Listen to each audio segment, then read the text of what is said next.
What's going on, everybody? Welcome back to another day, another episode of 30NSG. On this morning show, we talk about gaming news. We got a couple of stories. This morning, we got Warner Brothers. Games requires multiversus developer play first games. We'll talk about that. We're going to talk about the FTC calls new Xbox Game Pass standard a degraded product. We'll talk about that. We're going to talk about 82% of American gamers bought microtransactions in 2023. We'll talk about that. And then we also have, right before I went live, I saw that the Helldivers, about 20 minutes ago, had a new update, or a video of their new update. So we're going to watch that first. We do this Monday through Thursday from 10 o'clock in the morning till noon Eastern. We just go over news stories, have conversations with chat. Chat is 100% part of the show. We go back and forth over topics, have conversations, and make it get past your day. For the next 2 hours, 2.5 hours or so. So if you like what we do here, hit that like button, hit that subscribe button. If you'd like to go above and beyond that, become a member as little as $5. We do live shows, gameplay, uploads, and also podcasts. We end the week on Thursday nights at 8 p.m. Eastern with Generation X Gaming, the weekly podcast that goes over a few of the top stories in the past week, and we rant along the way. So if you like podcasts, check that out. We've been doing 402 episodes. So all that is up on iTunes, Google Play, Spotify, Anchor.fm. And anywhere else you can listen to a podcast. All right, so what's going on, Travis? Good morning, Travis. Good morning, Nate. Eclipse, BB, what's going on? Rowick, good morning. So let's start off with Helldivers. Helldivers has a new update, Helldivers 2 Escalation of Freedom update coming out in August 2024. They have a 4-minute and 22-second video here, so that's what we're going to go start off the day with. All right, so... yeah, 402 episodes. Some of them are good. Yeah, I agree. All right, so here is the 4 minutes of Helldivers Escalation of Freedom announcement trailer. We'll pause as they talk and whatnot, as we always do.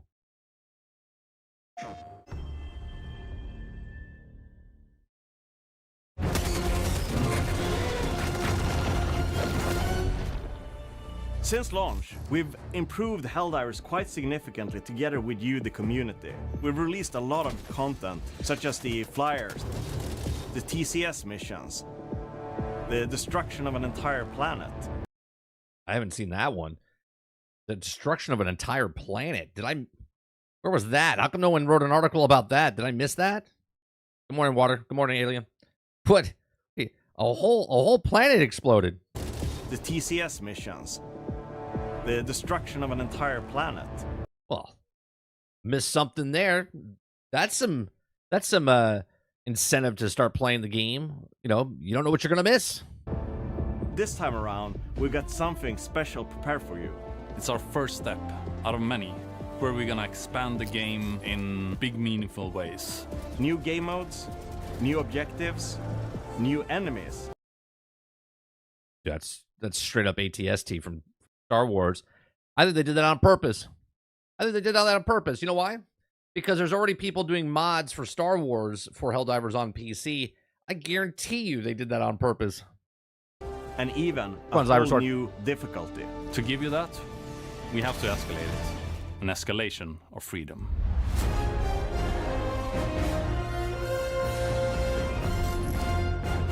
When freedom escalates, its opponents escalate.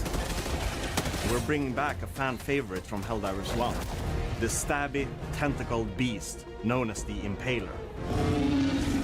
What year did Helldivers 1 come out? What year did Helldivers 1 come out? This straight up reminds me of the Kraken from Sea of Thieves.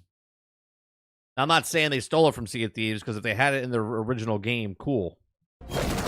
When you're playing against the Terminids, you can always try and run away. The Impaler ruins that plan. They will maybe cut off your escape route, and then you will probably have to stay and fight. Or you can fight the tentacles. The Spore Charger. This one has fog traveling around it. It's constantly moving, so it's going to come right out of the fog and scare the lights out of you. The automatons are bringing in artillery. A big tank that shoots rockets. If you're further away, you can see it aimed towards the skies and fire rockets in the air, so you'll have a barrage coming down on you. In addition, you'll face off against heavier, more deadly brood commanders. With a small twist. The allies that it spawn will not be the ones that you used to. All right. Adding the new things that they're adding so far with the different bosses or enemies types, that's cool, right? People that are playing the game right now, just more fun for them. So far, what we've seen, are these enough changes for you and I that we're playing the game to bring you back for what you just saw so far in the first minute, 2 minutes, okay? For me, not particularly. I want to hear more. Obviously, we're going to watch it. But just the different bosses or the different little variations of them, like, I'm not jumping back in because of a tentacle monster. Difficulty 10 has more enemies than we've had Difficulty 10. before on lower I've only got to 7 once. difficulties. We've really ramped it up. It's meant to feel like a real progression from 9 to 10. We're also introducing a larger type of outpost, and it's going to be a real challenge to take on these massive fortresses. All right, massive fortresses. Now you've piqued my interest. Are they only on level 10? But if you manage to do so, there will be great rewards waiting for you. Of course, what would the galaxy be without planets? Therefore, we wanted to spook it up with a new version of the swamp environment. That's cool. The Acid Storm weather effect now comes with a new mechanic. It reduces the armor of enemies and Helldivers alike. You'll do a lot more damage, but you'll also take more in return, which is just as horrifying as it sounds. Is that really, I mean, again, another cool add-on where you're on a planet and the acid rain's eating your armor and also eating theirs?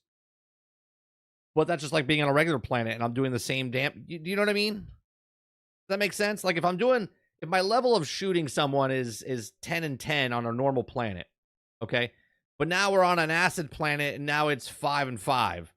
It's still the same, it's just now it looks cooler. In Escalation of Freedom, we have new objectives coming in, like the Retrieve Larva mission, where you find this backpack with little crying Now, new game modes and stuff I like that they're putting in here. larva that you need to reach the extraction with. But you also have to be careful because it's gonna be crying a lot, and you're getting swarmed by more and more terminids. I like that. That's a cool mechanic. I like that. That's sort of, again, I'm gonna represent a little bit of Sea of Thieves here, like the chest that you grab that floods your ship type of thing. You know, I like the little mechanics that are tossed into what you're already doing. Instead of going from point A to point B and do this, they put a little twist on it. I like that.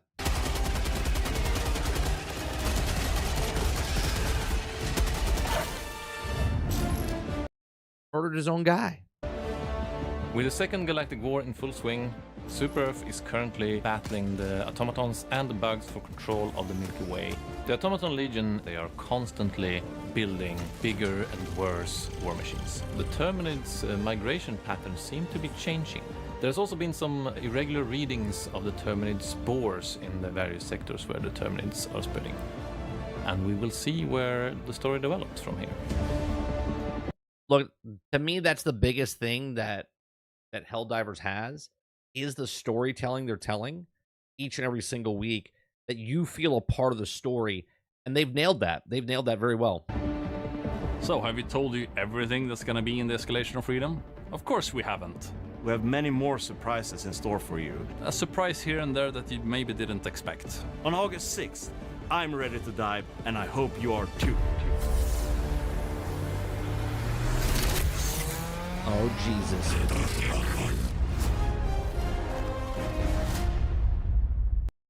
Again, I think, look, great game. I already own it, so I can go back anytime I want.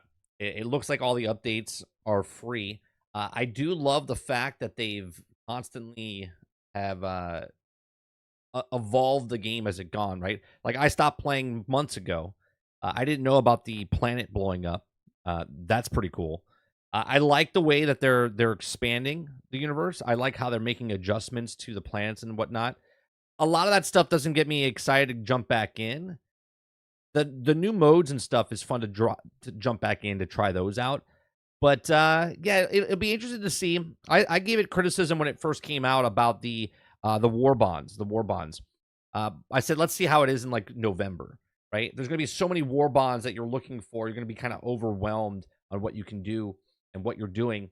So it'll be interesting to see what happens as they make changes along the way. But cool, they're coming out with an update August 6th. It looks like a lot of fun. And if you're already playing it, then it's just more stuff for you. And if you stop playing it, maybe it'll get you back in. But who knows?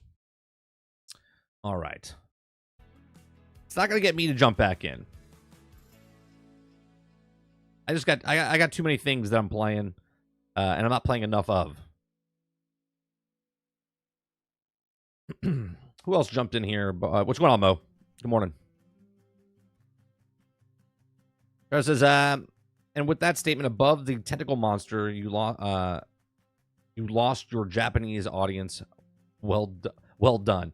What do you mean they've lost their Japanese audience? The tentacle monster? I mean, it literally is the Kraken. It comes out of the ground and you're fighting the tentacles. To me, that's cool. When they say it stops you from, I feel like they're going to use it too much. You know what I mean? Like, how many of those monsters are underneath the ground now? I want a kind of a story behind it too, right? Is there only like one per board? Did they evolve? Like, what's happening? Did they wake up? Did they wake up the beast? Where has he been this entire time?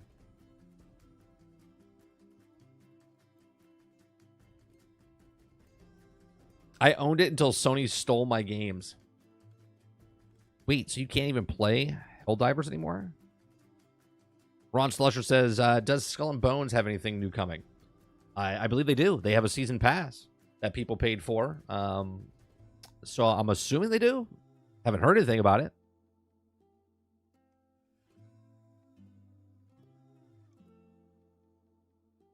Japanese people love tentacle monsters. Oh, okay.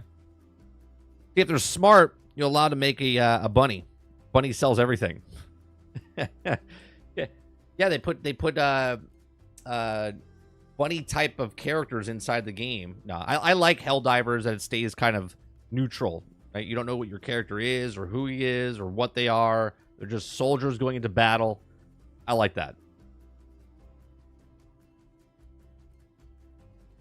Nope, any digital game I owned on my old account is gone.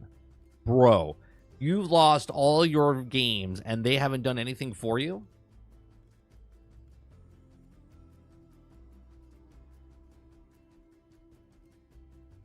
Yeah, I was just going to say something along the lines, Eclipse. Like, you lost all your games and you're still going to play and give them more money. Impressive. Impressive.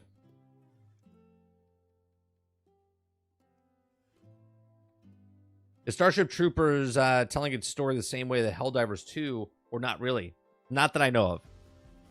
And I wouldn't compare Starship Troopers to Helldivers. Helldivers is like a separate entity. I mean, obviously you're shooting bugs, but I wouldn't go like a Call of Duty to Battlefield type of thing. Like, just separate the two. You like to shoot bugs, but I wouldn't start making comparisons. One's a 16 player, all hands on type of stuff. The other one is live service for person, and it's just a different feeling.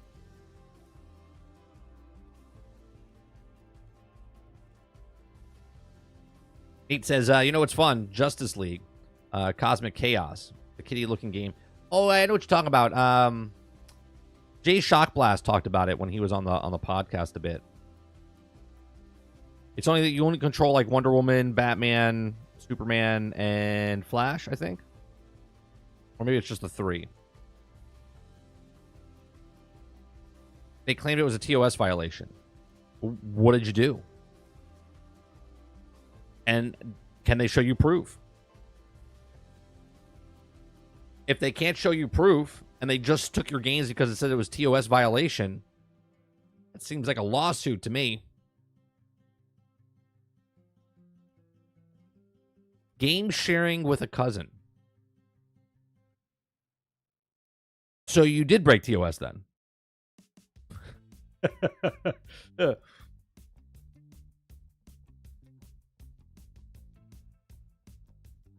Well, don't buy a PlayStation 5. Rumors are PlayStation 5 Pro's coming out.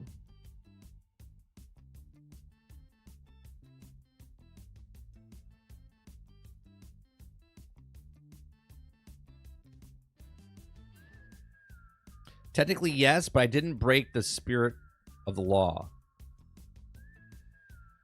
In the TOS of PlayStation, can you share accounts?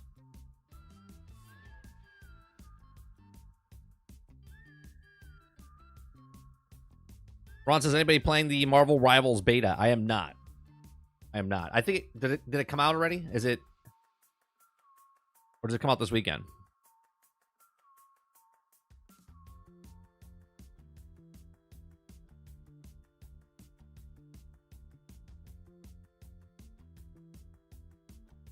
Come on, Super Dave.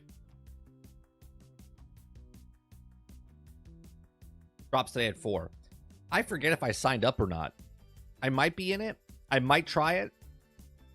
But I'm not like super like, oh my god, I can't wait to play. I honestly don't care. I'll just wait for the game to come out.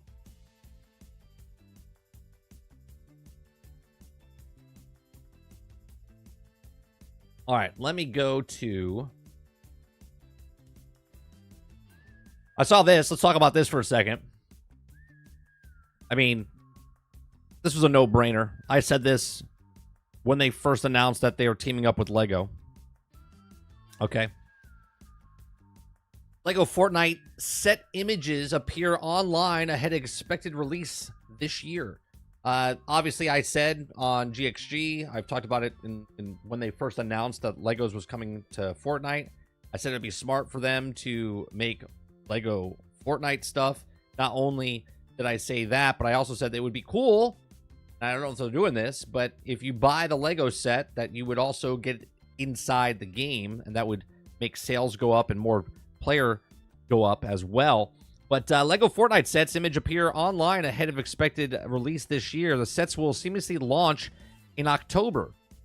So the images and details, which are circulating on social media, there was the first shared by Faithful Lego, have likely leaked the advance and official announcement. The 4 sets are Battle Bus, which is $100, $99.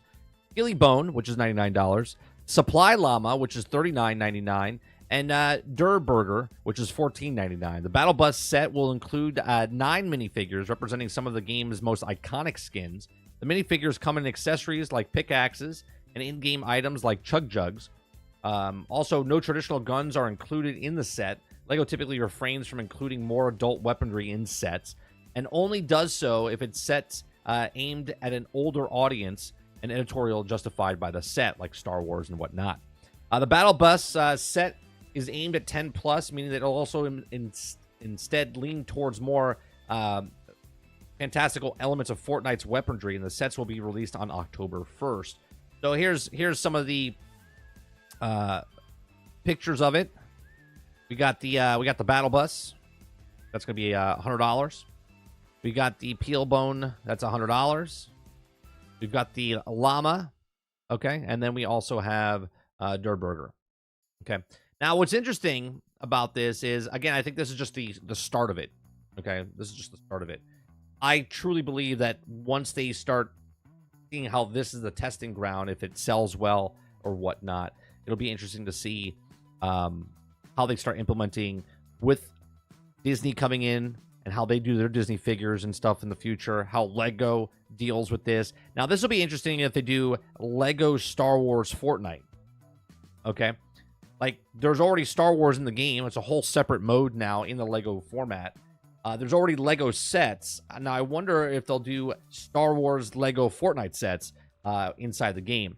It says, while these are the first full Lego set produced using Fortnite license, Lego has been a large part of Fortnite for some time. The game currently features a Lego mode in which players can build structures, farm for materials, and more. Lego versions of hundreds of Fortnite skins have also been added to the game for use in the mode. In this case, licensed skins of Fortnite that have also Lego versions such as Star Wars skins, Epic has included Lego versions of those characters for players and previously purchased skins. So, again, it'll be interesting to see if they, again, sort of like those amiibos, sort of like Disney Infinity characters.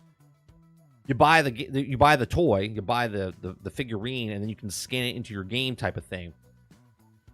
Again, I think it would be cool if Lego did something along the lines of this, where if there was a set in stores, and now I'm virtually playing Fortnite Lego, and I want that set inside the game. Now, obviously, you could buy it in the game, okay? They sell sets already, right? It's in part of the battle pass or whatnot. They sell individual sets. But it would be really cool if you purchase the actual Lego, and then there's a code on the box that you type into the game, and then that Lego set that you bought in real life is now inside the game. I don't know how they would work the sales figures and stuff like that, but it would be really cool if you bought the actual thing. Like I have the Millennium Falcon, right? I have the Razor Crest. If I could scan those in, and then now inside the game, that would be cool. That would raise sales for Legos. And since Legos paid, I think it was like $2.4 billion towards Epic Games, I think that would drive sales. People would buy Legos to put into their collection of Legos inside the virtual world, and that would actually be pretty cool. That wasn't called Disney Infinity. There was amiibos, and there was, yeah, it was called Disney Infinity. 100%. Problem is, I'm a person who goes here. My TOS already wrote that. Okay, YouTube broke mobile. It's bad. You can't see title on channel. It's blank. Interesting. Just refresh. Nobody cares how much Fortnite charges. $100. Well, Fortnite's not charging that. That's Legos. Legos is expensive. It's usually anywhere between 7.5 cents to about 13 cents a brick. All depending on which one. Wisconsin. If they bundled exclusive skins with this sets, then it would be a sell a ton. Yeah, I just think it would be cool because obviously there's still a generation, Jason, that wants physical stuff, right? In a digital world. It's the best of both worlds, right? If I just buy the skin in the game, I don't own that thing.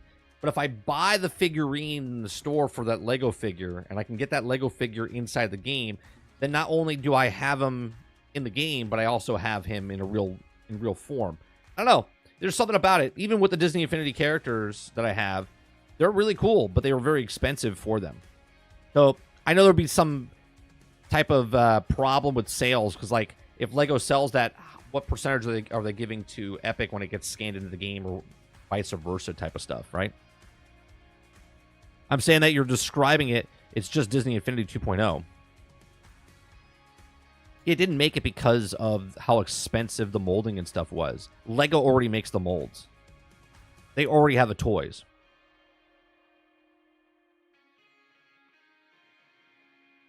How much you reckon your account was worth? I'd be calling Sony. Oh, I would. First of all, I would be calling Sony if you're talking about the Travis thing, right? The TOS stuff.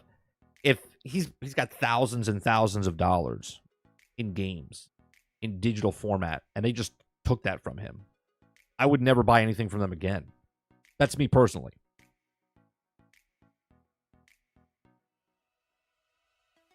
I heard it because it was Disney Infinity wasn't good. No, it was good. It wasn't meant for adults. It was meant for kids. The problem was that it was so expensive. Hold on a second.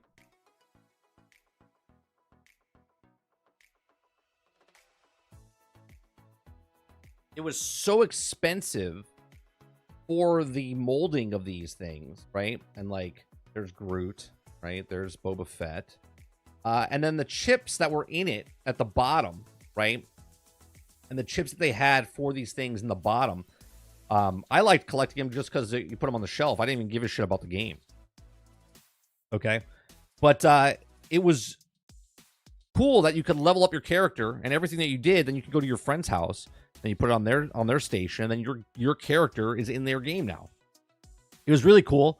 You could trade these with friends, right? Like, hey, like trading cards and stuff. You could be like, hey, I'll give you a Groot for, I have a level 40 Groot here, and they'd be like, oh wow, you know what I mean? Like, there's something there. Just Disney doesn't know how to do anything correctly, because they market themselves out of the ballpark. do an event in game, unlock the option to buy real world goods. Wouldn't it just be easier to just go buy the real world goods and then bring them in your game instead of vice versa, where you do a thing in the game and then, like Destiny, I did the raid, now I can go buy a $200 jacket? I mean, I guess that's fine. I just think that if I went to the store and I bought a Lego set, now I can bring that Lego set into my Fortnite game. That to me, if Lego, because they're in the business of selling toys, and now they're licensing their stuff, so also you can buy the Lego sets in the digital world. I don't like buying digital stuff though, right? But if I could buy that same building as a real set and then take that set and bring it into the game, that would be better. That would be better. That would be a better business model. Go on, Kylo. All I'm saying, Paul, is that don't make me do something to give me the rights to then buy the physical thing. Just I can buy it, or I choose to buy it or not. Not I have to do this set thing to then be able to buy it. There's no barrier. It's just that buy the game or buy. If they want to go inside the actual game of Fortnite Lego or Lego Fortnite, they're like, oh, I want to buy the treehouse digital. And then also there's a tab to buy physical, and then it gets mailed to my house. Cool. But I shouldn't have to play, like, do this mission, get to level 50, and then you have the right to purchase the treehouse. That's what I'm saying. Like, I wouldn't do that. Just go to the store. I'm like, oh, I buy the treehouse, and I want to bring that treehouse inside my game.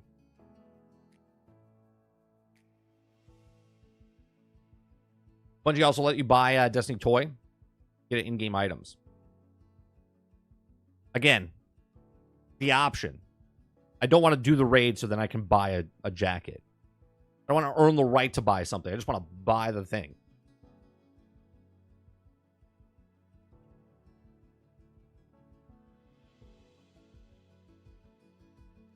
All right, so we got Helldivers down. We got the Fortnite down. But the biggest problem is that the study contract law, and even if I can say the TOS agreements are fully logistical jargon, it just confuses people on purpose. I mean, for your specific thing, they said that you broke TOS. They would have to tell you what TOS you broke. Like, what did you break? If you broke it, then you're shit out of luck, right? If you literally did something that said that you can't do, but if they fucked it up by accident and you're out thousands and thousands of dollars, that's a lawsuit.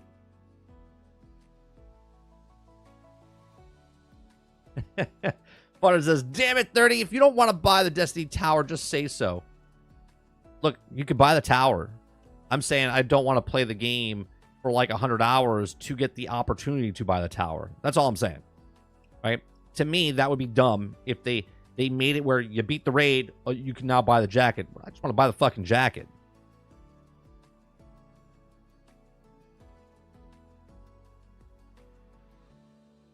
They're saying I broke the no game sharing, even though one of their own employees said it was okay. Well, that doesn't mean anything. You can't game share and you shared your game. Like Netflix was banning people because they did the same thing.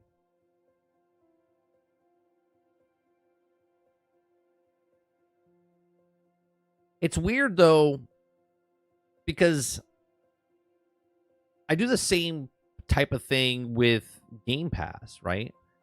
Like, my son has an account. Now, he can't play certain games because he has to use my account. But there's other times where he can log in, download it onto the Xbox, and then he can play it, right? Going back to his account. So he goes to my account, downloads it on his thing, and then he can play it. No questions asked.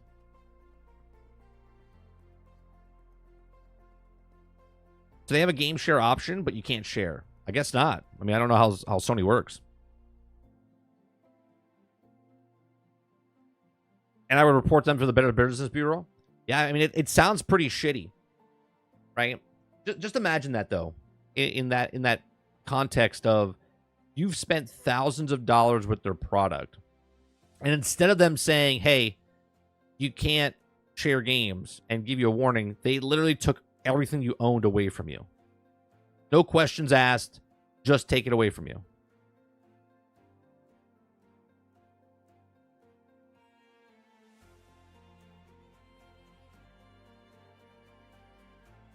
But what I'm saying, Paul, if you did it the exact same way that I just described, then they wouldn't know, right? If I have my gamer tag on someone else's console, I can play those games, right?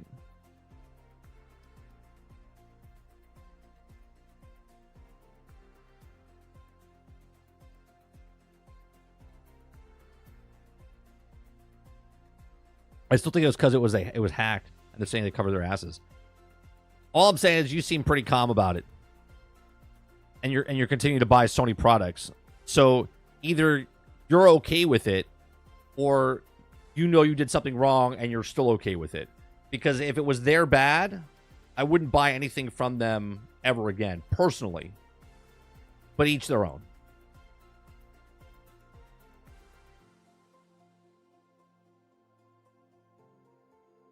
Right? If it was hacked and they took it away from you and you're like, it's okay. If you're complacent like that, then cool.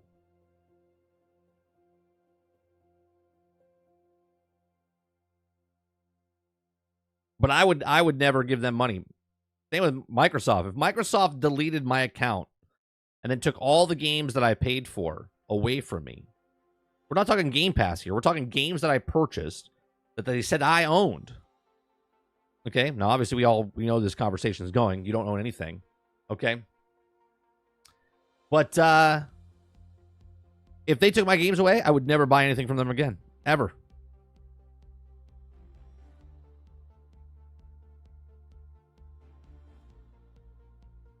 Jacob says, I don't know. I do that with my uncle. To do that on the PlayStation, pretty much the person that you're doing it with has to say you own their PlayStation. Right. It's the same type of thing. My PlayStation account got hacked. Customer service was my only option. If I lost that, I'd be pissed. That's what I'm saying. If they took everything away from me, and I know I didn't do anything wrong, they'll be held to pay.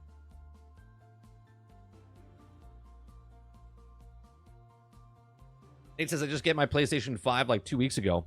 All my games are digital from when I had it before. I agree. But there are folks who might just do that. Different breed gamer out there in the world, wild these days. Yep, I don't get it. If you take my stuff away from me, I will never purchase anything from it. Obviously, I'm not saying Travis did this in any way, shape, or form. But if I knew I was going around the system, okay, and then I got caught, well, then you're like, well, they got me. Okay? And you can't be pissed. But if you didn't do anything wrong and then they took all your stuff away from you, I would fucking be furious. Jason says, moral of the story, buy physical as much as you possible. Well, we know that's... Hold on a second.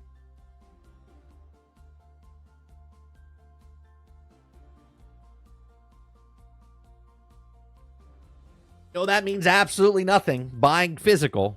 Hey, look, here's my good old disc. That disc. Amazing. Look at that. Physical disc. There it is. The coaster. Does absolutely fucking nothing. Buy as much as you want, physical, digital. It doesn't matter. It doesn't matter.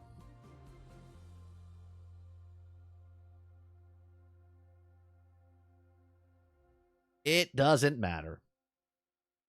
Just from someone pushing a button, gone. Doesn't matter.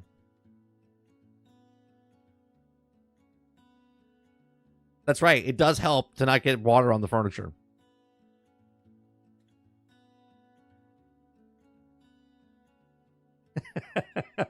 Paul says you could rip the data to the PC and look at the content. Yeah.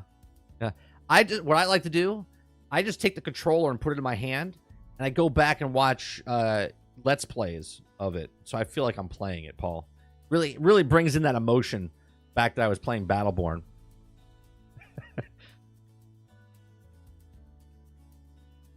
So it's so ridiculous. Still need online. You still need to be connected. Well, let me go play that first year of Destiny 2. Oh wait, I can't play Destiny 2. It doesn't exist anymore.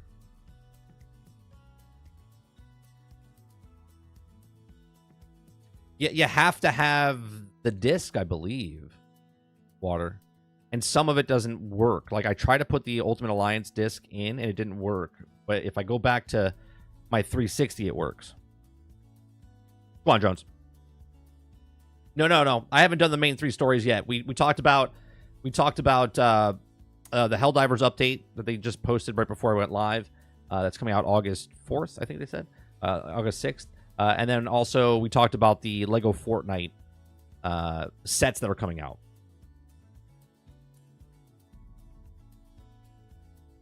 Oh, Sony did offer to send me a $200 PSN gift card. And I said, sure. That will get me, 2 games? Maybe. It wouldn't even get you... It'll barely get you 1 game if you get the super premium edition of Star Wars Outlaws.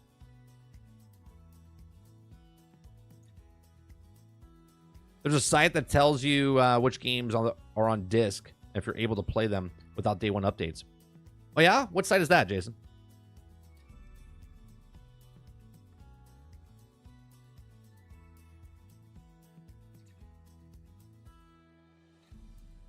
I think we're missing a lot of pieces of the story that Travis is saying or not saying. Because if you broke TOS, why would they offer you a $200 gift card?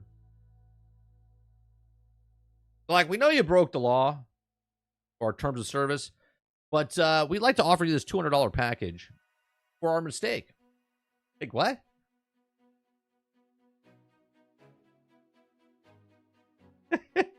Like, what's happening? We know we fucked you over. Here's $200.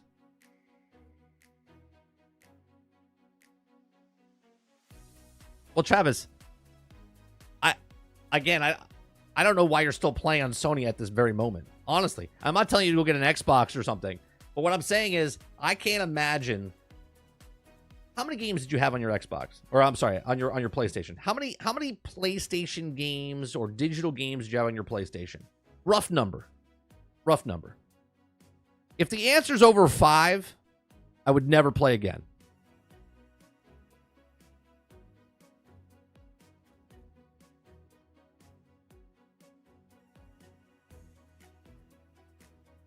$60 physical, 106, or 60 digital, 106 physical. No, he never got his games back.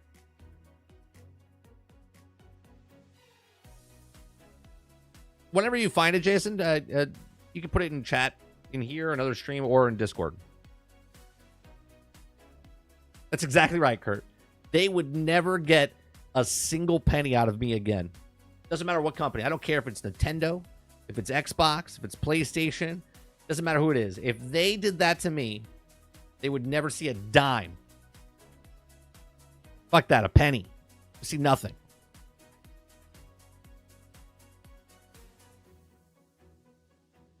Waterbearer says, I have damn near 150 digital games in my library on PlayStation 5 alone.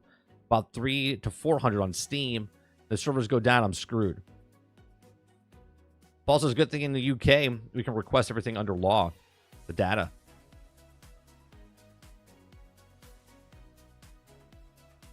The funny thing is, I keep saying, can you send me an email explaining what I did wrong? They say nothing makes me think it's because they were hacked, which...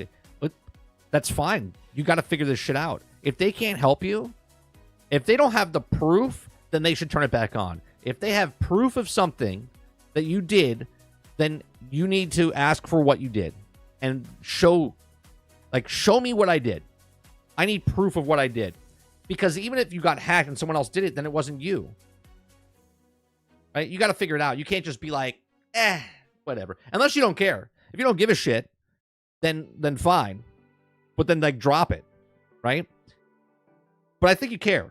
I think you're a little pissed, and you're going through this, stage of, well, I like games so much, and I don't want to stop playing games on PlayStation because they, right? Or that you know you did something and you're okay with it. I can't imagine you not doing anything and then not being upset about it. I said the word for word, and they give me, thank you for understanding as we work on this. I don't understand worthless content. Like, this shit should be... You want my wife to call for you? My wife can get anything done. I do it the hard way, and then I send in my wife, and then things get. Not only do we get things done, but they're afraid they ever talk to anybody.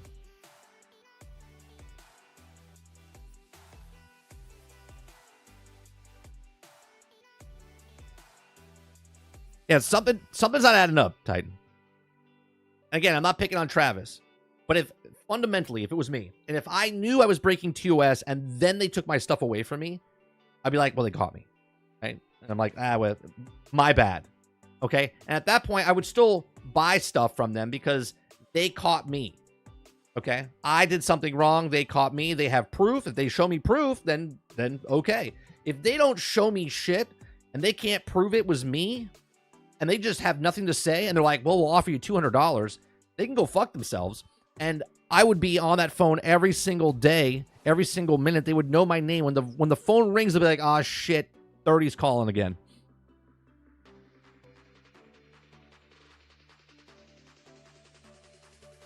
I'm not willing to cuss out the poor grunt. It's not about cussing them out. It's about getting through to somebody that you can cuss out so you can get your shit back. But again, if you don't care, then it doesn't matter.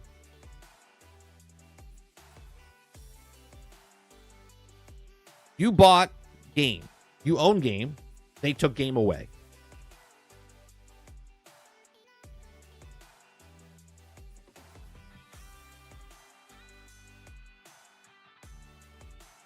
I didn't know I was breaking TOS, but does in the TOS say it? I didn't realize it until I reread the line by line. Well, that's fine, but even then, right? Even then, they would have to show you proof of you doing it. They can't just say you broke TOS and then not show proof of it. Now, did your cousin do something where he tried to share it on top of that? And then it went back in the thing, and then you got tagged because he was sharing off you. These are things you have to ask. You can't just be like, I'm okay with it. I'm just going to, what's that? I'm going to spend $110 in the next game that comes out, even though you took everything away from me. Like, that doesn't compute in my brain, Travis.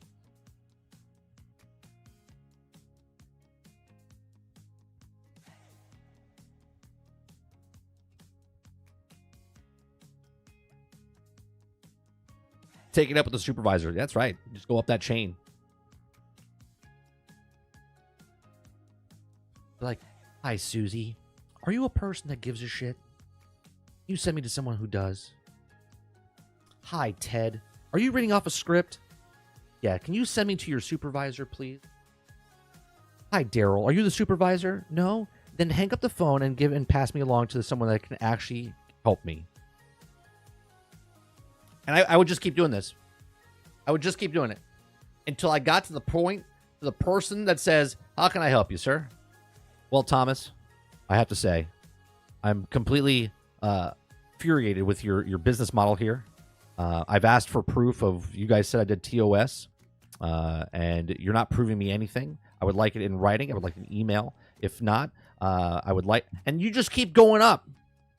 But again, if you don't care, then just give them the money.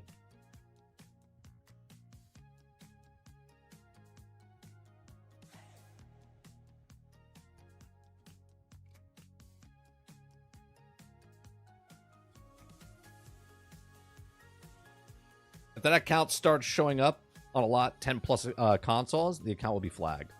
Right.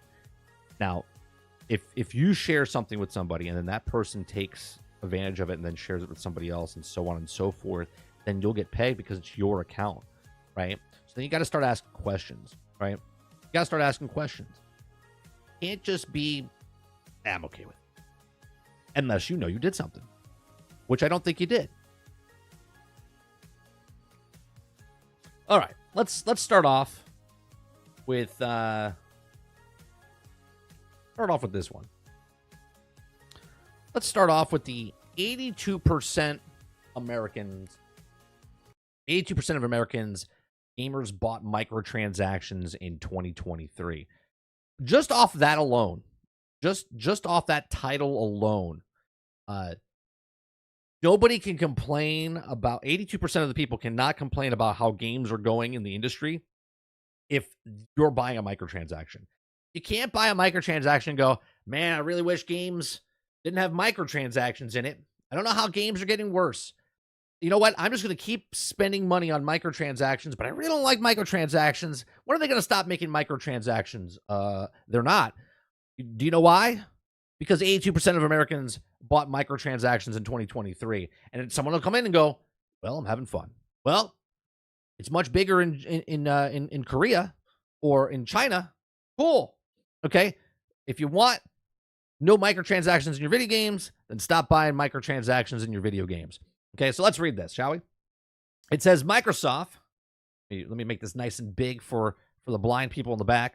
What is this? I like how it says, do not sell or share my information. Okay, cool. All right, microtransactions are often controversial in gaming industry, and the game purchase, whether purely cosmetic or advantages in multiplayer games, are typically seen as a negative light. Despite the controversial status, millions around the globe buy microtransactions. A new report further explains why the monetization trend is so popular, with the data suggesting that 82% of gamers, US gamers, made an in-game purchase last year. Why it matters, microtransactions have even become popular in single-player games, and everyone wants to try this practice. Of course they do. Of course they do. Because if you're buying it, why wouldn't they? Like, hey, did you see what they're doing over there? We have a single-player game. Let's sell the reticle for $1 and see who bites. Okay. Data from ComScore, State of Gaming report, states that 62% of adults over 18 played games in the U.S. last year. Okay. Moving over to microtransactions, it states more than 80% of players purchase an in-game item in a free-to-play title, and this includes games like Call of Duty, Warzone, Fortnite, Apex Legends, famous for the cosmetic skins and battle passes. While many gamers continue to criticize such practices, as seen in recent outrage over Apex Legends' most supporting publishers, in fact, it can be argued that the encouraging others to follow suit. With 80% success ratio, these microtransactions earn billions of dollars each year, and this is partially why studios like EA want to pursue live service games, seeing more seriously. While the data is limited to the U.S., we would be willing to bet that the statistics aren't too different in other parts of the world, like the U.K. Elsewhere, the reports highlight that gaming fans also engage with the hobby on various platforms, reportedly spending over 45 billion hours on gaming sites and apps in 2023. So, all in all, the gaming industry won't be moving away from its focus on microtransactions anytime soon. Publishers have been largely successful in getting its practices accepted by the masses, making it normal for nearly every major release and feature in-game purchases. And there you go. This is why we will never, ever get rid of. Besides, there would have to be a huge wave of stuff where people are not doing microtransactions, but that's not going to happen. You know why? Because there's things like Game Pass. Game Pass alone, okay, lives or dies because of the microtransaction. So you getting a microtransaction in these games, this is why Microsoft does very well. They're charging you a monthly fee for the Game Pass, right? They're getting you in with the day and date type of stuff. But then they also sell you with the DLCs. They also sell you with the skins and the time and the season passes and stuff like that. And that's just in their ecosystem, right? Then there's Sony's ecosystem. Then there's each individual ecosystem, like Ubisoft Plus, like EA Play, like all of these type of things, right? Grand Theft Auto didn't stick around for 10 years because it was the greatest single-player game ever created by man. No, it stuck around for 10 years because it was an online game that they were selling you microtransactions with shark cards and everything, and they kept updating the game. This is what it is. Back in the day, World of Warcraft or any other MMO made money because it was making $15 a month, and that was all they were saying. They would just buy the main game, buy the DLCs, and get that $15 a month from each of the people that are still playing that game over the year, okay, and that's an extra money. But now they can get $15 out of a cosmetic skin, right? You can get $15 for a skin for a gun or a backpack or a character that walks around you. And people are always saying, I hate microtransactions, but yet they don't actually hate microtransactions. They break down because they see someone else with a cool skin, or they want that, and they're like, it's the big deal. I'm just going to buy the microtransaction. And then down the road, they're like, it's not hurting anybody. Here's the industry. 82% of American gamers bought microtransactions. It's probably like 110% of the Korean market or the Chinese market, right? Obviously, it's only 100%, but everyone buys, okay, microtransactions because they condition you to do it, so on and so forth, right? Well, it's just a free-to-play game. It was only a $10 game. It was only a $20 game. I'm having fun, right? And having fun has nothing to do with the business model, the business sense of what it is. Microtransactions are never going to go away. The only way it would go is if a major corporation decided to make value again, right? Sort of like Baldur's Gate 3, but that's small independent studio, made one game of thousands of games that came out this year, and they didn't do microtransactions. But that's the outlier, not the norm. The norm is everyone's doing microtransactions across the board, even people that can't even do them correctly, like Suicide Squad Kill the Justice League, right? They're like, oh yeah, we're going to give the game out for free, and we're not going to charge anything because no one's playing our game, right? That's just bad. But in the long run, right, they're going to get you with other games like the multiverses that came out, or Apex Legends, or Fortnite with the Legos, and they're selling. We just talked about Lego sets and stuff like that, right, inside the game. This is what they're going for. So if you're a person that hates microtransactions, then never buy a microtransaction. But if you hate microtransactions and go, I'll give it a shot, then you're just part of this statistic. These are just my thoughts. Let me know yours in the comment section down below. What do you think about microtransactions? And do you think this number obviously will go up? Or do you think people look at this and go, I don't want to buy microtransactions anymore? Let me know in the comment section down below. Please make sure you share, like, subscribe. And if you like what I do here, please check out some of our other videos. Thanks for watching.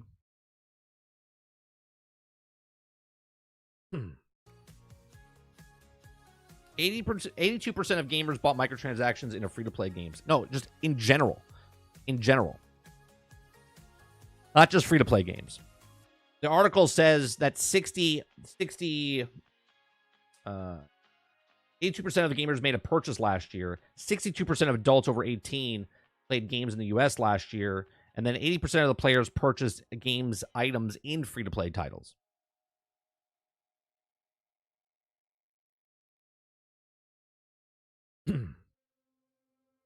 They don't buy, but who knows what they should use, spend over $1,000 on their stuff, just so good consumers appreciation.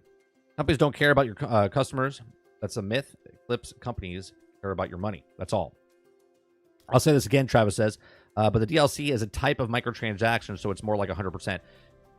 DLC is a microtransaction, but at the same time, it's content. A microtransaction in this context that we're talking about is a skin. Is something visual that you're just placing on the character, right? DLC is actual. They took the time and they charge $10, $15, $20 for that content. If it's 2 hours, 5 hours, 10 hours, 20 hours, whatever it is, they put time into it. To charge the same as a DLC for one skin or one color, that's a microtransaction. Technically, we should just get rid of the name microtransaction. It should just be called a transaction, because transactions, a microtransaction's like $2, 50 cents, right? That's a microtransaction, a fraction of what the bigger, larger thing is. You paid $60, $70 for a video game. A microtransaction would be less than $1, less than $5. But now it's not that. Give me 1 second.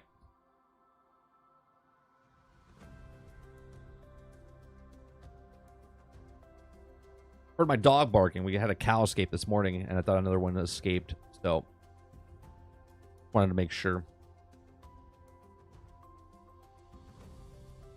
Sure. All digital stuff. When they say digital sales, everything's under digital sales, right? So that would concede of digital copy of the game, digital microtransaction, digital DLC. Anything under digital is digital goods, right? So anything with a microtransaction anything that you buy after you buy the game would also be considered a microtransaction. Remember Crystal Dynamics tried to justify skins as content? Yeah. Travis says, I'll be honest, if this Sony stuff has made me look way more into legal stuff, if I can help try to change the law. I don't like the law, so I'm going to try to change it. Sure. Call your congressman. make it point to them so they can go, hey, wait a minute, we're being our people are being screwed out of their money. Or like $20 because the game currency is not enough because the item is not less than 10. So it's always between 10 and 20. Well, that's true too, DJ, right? So like you want to buy something, it's like $5.50, but you can't buy $5 or you can't buy $5.50 worth of the stuff. You have to buy $5 worth of stuff, and then you have to buy $10 for the minimum. And then when you purchase it, then you have $450 left. And the next thing you want to purchase again is $5. So when you buy the $5, now you have $9.50. Then you buy the stuff, and you always have a little bit of money left over. Always have a little bit of money left over. They always do that. What is that called? Dark patterns. They make like dark patterns.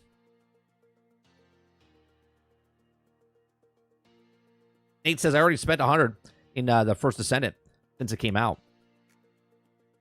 Now think about this, right, Nate? And I'm not, again, those of you that buy microtransactions. All I'm saying is that you can't complain about microtransactions if you're buying microtransactions, right? Like, it's like, can you believe that guy? He's cheating. He's cheating with my girlfriend, right? And meanwhile, you're cheating with somebody else. You're like, that guy's bad. He's cheating on, right? It's like you're doing the same thing, right?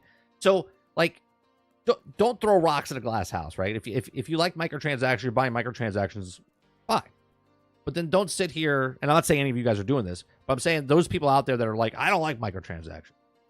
I never buy a microtransaction. Meanwhile, they spend $100, $200, $300 on microtransactions. You're like, do you see a problem? You see a problem? I have cows. Yeah, I have cows, chickens and ducks and orange trees. I live on a farm.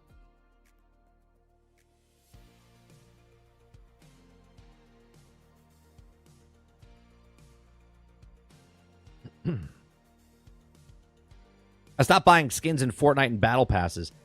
Battle passes, the way I look at battle passes is, if it's a free-to-play game and I'm enjoying your game and I played enough to get to the end of the battle pass, okay, I will give you $10 if I enjoyed it, right?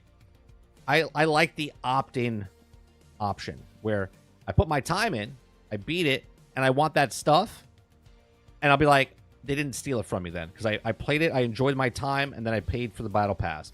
I will not buy a battle pass ahead of time because I don't know what my time is, right? Today I have time, right? I'm like, today I have time, and I'm going to play this game for whatever, okay? But then something comes up where all of a sudden I got to go out of town, or I get busy and I can't work or can't play games, right? So I gave them $10, and now it's FOMO, right? Because I have to play their game to get to the end. Or if I want the stuff at the end, then I have to pay the rest of the money to get to the end, which is more than $10, right? Because they charge you for each level or whatever it is. I personally will never do that, okay? I've bought in battle passes in the past, okay, from like Dauntless. There was another game I purchased, right? But I finished it. I finished the entire thing because I played the game. But I would never give them money up front. No one's taking my money up front when you didn't give me anything up front, okay? I hate that when people buy battle passes or buy pre-order game and the game's not done when it comes out and it takes 10, 12, 18 months to fix it, right? I don't want a battle pass where I have to sit here 10 hours a day to keep up with it, and then if I don't, then I have to pay extra money to beat the battle pass at the end. That's not who I am. We'll never do it. Fallout 76 is one, isn't it? Fallout 76, you can literally sneeze and beat the battle pass, the season pass. Okay, if you have everything done right, Travis, you can level up that thing in less than 10 hours. Okay, less than 10 hours. Right now, from just logging in, I put in less than 15 to 20 minutes a day because most of the stuff I have it. Okay, and it's easy to get. Go kill 10 mole men, whatever, right? Because I played the game for so long, I know where things are. When it says go kill this thing 3 times, I know where that is and I go get it. Okay, go collect these things, go kill these things. I shit you not, this is not an exaggeration. When I was on vacation, I would log onto my phone, check out what it was, do the things I need. I'm at level 60 and I've maybe put in 2 hours in the entire time I was gone. And I'm already at level 62, 64, something like that.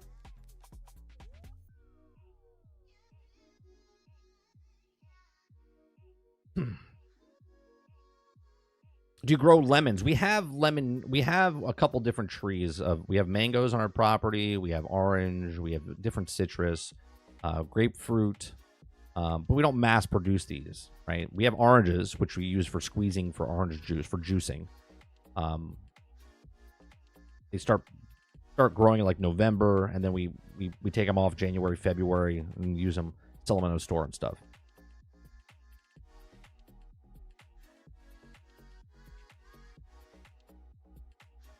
Yeah, the weekly stuff, easy too. They also have done a really good job with Fallout 76, because some of the stuff that you're doing for your weekly, you're also doing for your dailies. So while you're doing your dailies, you're doing your weeklies. And you can also do a bonus, and you can also get in with a group, and you get more experience and whatnot. Since says, I will forever think that skin microtransactions has the biggest hustle in gaming. We weren't buying skins in the 90s and unlocking everything through playing. Through games weren't patchable then either. Right, and this is where it comes in that I always have a problem with. If I have, for instance, in the First Ascendant, right? In the First Ascendant, you can purchase things to help you get there quicker. But in the First Ascendant, I can also play the game and unlock certain things, okay? For the characters. I'm not sure about the cosmetics. In the past, in the 90s, early 2000s, you would just play a game, and if you went to this mission and did this thing, you would earn that cosmetic, or you would earn that thing. Now they took that content out of the game, right? And I'm not saying about the First Ascent. I'm just talking about games in general. They've taken that out of the games now, where your armor that you find or do, or the weapon that you find, and then they put them behind this, like, this paywall where you still get the weapon, but you get the badass looking weapon if you pay $10, if you pay $12, if you pay $2, if you pay whatever it is, right? They've taken content out of the game and then put it behind a paywall where the gun doesn't really represent what the powerful of the gun is. It's now the gun is powerful, but now it looks like it would have looked, but we made it uglier so we could sell you the better looking thing.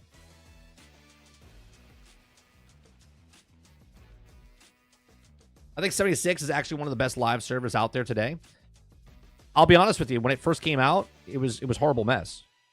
Over the 5 years that they've had the game, Travis, they've made tons and tons of changes. There's still things they can change, but I would agree with you. As of right now, today, Fallout 76 is one of the better live service games out there. Sea of Thieves does a good job as well.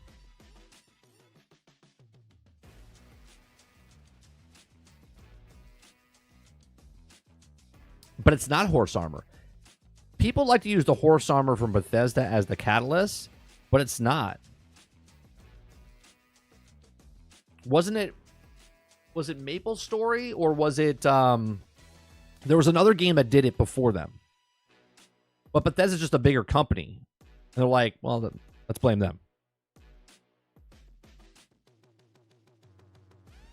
That's cool. My daughter wants to live on a farm. She's obsessed with horses. Horses are expensive. Horses are expensive, and horses are like boats. Okay? Cows make money. Horses do not. Okay? If you have a horse farm, the only way you're making money off a horse is if you board horses, like other people's horses, if you race horses or breed horses. That's the only way you're making money off horses. Horses are a luxury item. We don't have horses. We have cows. Because cows are born, slaughtered, and sold.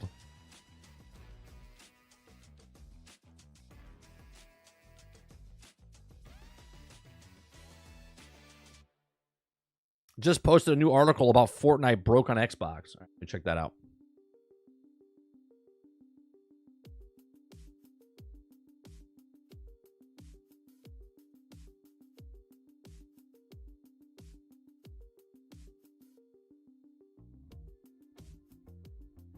What is this about, though? It looks like a Fortnite is looking for Fortnite.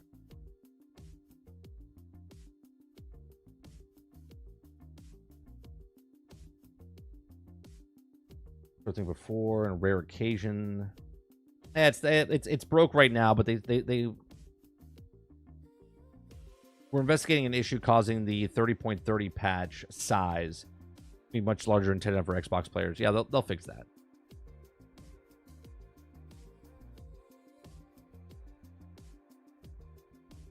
All right, Travis, have a good one. Yeah, it's 12 free cosmetics you grind for in the Battle Pass supply shop in the First Ascendant. I already got 2 only because I'm saving for the other ones. So there are 12 free cosmetics. See, I didn't even know that.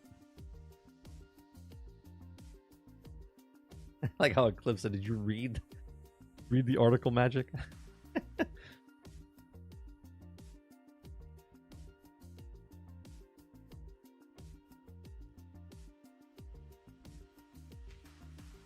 All right, we got the next story. The next story we got is the FTC. FTC calls new Xbox Game Pass standard a degraded product. The subscription changes are exactly the sort of consumer harm from Activision merge that could happen. Look, the game industry itself is a degraded product. Let's be honest. Okay. Now, obviously, I knew the deal would go through. Okay, I don't want deals to go through because I don't want my stuff to be, like my cable company, where it's a monopoly and you have to use one or the other. That's just what it is. Go on, Lurker. Okay, the FTC calls new Xbox game standard a degrading product. Okay, so the Federal Trade Commission isn't happy with Microsoft recently announced changes for Xbox Game Pass and has submitted a new filing to the U.S. Court of Appeals of the Ninth Circuit, calling upcoming standard subscription tier an example of product degradation.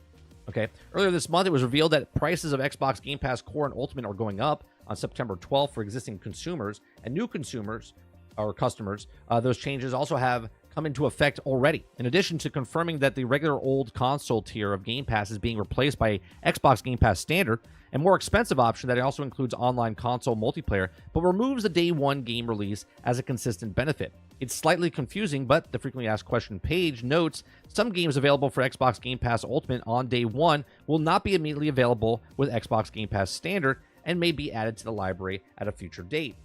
Basically, unless you're a PC Game Pass subscriber, the service prices is going up. And with that, the FTC has pointed out that its new filing, specifically, it notes that those who also been subscribed to Game Pass for console have been weighed up, splashing out on the now even more expensive Ultimate tier, or go upcoming degraded Standard tier instead. Here's my question. I have an actual question, right? If they think that going up $2, $5, and this is me not defending Microsoft, right? But can the FTC go after the game industry as a whole to say that the price is going up, right? Video games, right? Is it a degraded product because they went from $60 to $70? You know where I stand. I think games should still be at $60. Okay. Yet we're getting less of a game. Prices are going up, but we get less of a game. Okay. We have to wait for the game. Game's not out, right? Take Microsoft and what Game Pass is doing right now. Games come out day one. They're not done. They're not finished. Okay. They're not complete. You have to wait 12 months, 18 months, 24 months for these games to be finished. And then you have a product, but you paid $10 more already from 60 to 70, and then you're paying 70 to 100 because you got a 3-day early access, or you're paying 125. So if the FTC wants to go after them, they have to go after the whole industry because they're degrading the product all by themselves, regardless if Microsoft is doing it for Game Pass on top of that. Okay. So Microsoft is introducing a degraded product, Game Pass Standard, at $15 a month. The FTC begins before pointing out on the change in day one game's release. It continues the product degradation, removing the most valuable games like Microsoft's new service combined with the price increase for existing users to exact the sort of consumer harm from the merge of FTC has alleged. This refers to the FTC's attempts to block Microsoft's acquisition of Activision Blizzard before the merge was closed last October. Now, Microsoft's price increase and product degradation, combined with Microsoft's reduced investment in the output of the product quality via employees' layoffs, are the hallmarks of firm exercising market power post-merge. Okay? Again, multiple companies and industries are letting people go. It's not because of what they're specifically doing. Now, the FTC is absolutely 100% right of what they're saying, but it's happening across the industry, happening across multiple industries of people getting laid off, and it has nothing to do with raising the price of Game Pass. Okay? Now, the letter also mentions that the price increase coincides with the announcement that Call of Duty Black Ops 6 is set to be available day one via Game Pass. This was confirmed in late May before the price increase has changed, and it also tiered get day one game releases were revealed. Needless to say, it's quite a sweet deal for Call of Duty fans as it first appeared. Okay. Now, it's very simple for Microsoft to kind of deflect this, okay, because this is what corporate offices do. They could say, well, no, we're not raising the price because of Activision Blizzard of Call of Duty. We're not raising the price because the back catalog is coming onto Game Pass, which we don't know yet, right? Because they haven't said anything about the back catalog. They could literally just say, well, the industry standard is going up in price. Games are going up in price, right? They're already talking about $80 video games. Okay, we're doing the 3-day early access where you get an additional $100, right? What just happened now with what's the game that just came out? NCAA football, right? 2.2 million people to get early access, paid an additional $30 to pay $100 to get 3 days early access, right? Is that degrading to the market, right? You're paying $100 just to get early access, right? So they're not selling you because the game is worse or in any way, shape, or form. They're selling you because of your impatience of FOMO, right? Everyone's getting it on day one. Now day one is actually day 3 or day 5, and they move it up. And that's why people are charging the extra money, because of convenience, right? So this is a real simple thing of going, oh, it's degrading. And they're like, no, we're doing it. If a company like NCAA, EA, or someone else can charge $100 for 3 days early access, then why can't Microsoft charge $2 more for 2 days early access on day-and-date games on Game Pass, right? Which one's more degrading to the actual industry? Someone paying $30 for one game to get 3 days early access, or paying $2 extra for Ultimate from what you were paying to now, or even $5 to get all those games, all things? See the value there, and I get what they're saying, and they're 100% correct. But it's the industry as a whole is a problem, not just what Microsoft's doing with Game Pass, right? The entire industry is selling us a bill of goods of worse products for more money. That's a problem. This, not as big of a problem, because you're paying $5, $2, or whatever it is for Game Pass, but you're getting a whole bunch of other value on top of that, where other companies, they're charging you an extra $30, which is half a game or an independent game. Okay, a standalone independent game is like $30, okay? And you're getting a game that's not finished, not done. Has to have multiple updates, 12, 15, 20, 24 months down the line. I don't know. I think the FTC has a hard-on for Microsoft. I think the FTC is doing their job, what they're supposed to be doing, but I think they need to look at the industry as a whole to say that the grading of the actual industry is going down, instead of going, well, see, we knew this was going to happen. Obviously, we knew this was going to happen. We knew this was going to happen because obviously if they spend $70 billion, they're going to take those games and put it on Game Pass because that's what their market was. And if they're putting it on the market for Game Pass, that's how they compete. They're competing by putting a thing. Well, if games are going up in price, $80, that looks great for PlayStation Plus. That looks great for Amazon Luna. That looks great for Game Pass because they're giving you more value for less money. Ubisoft Plus, I pay $140 for Star Wars Outlaws. You saw the video yesterday. You can just pay $18 and play it. Okay? Why get the Madden game where you can get EA Play and you can play it? It's all the same. It's not degrading. They're making the product what the product is, and they're just putting it on the service, get more people to come on. So it's not, again, it's not just Game Pass standard is degrading product. It's the entire industry that needs to be looked at, and the FTC should take pull out a little bit and stop focusing just on Microsoft, right? They need to focus on the game industry as a whole. But these are just my thoughts. Let me know yours in the comment section down below. Please make sure you share, like, subscribe, and if you like what I do here, check out some of our other videos. Thanks for watching.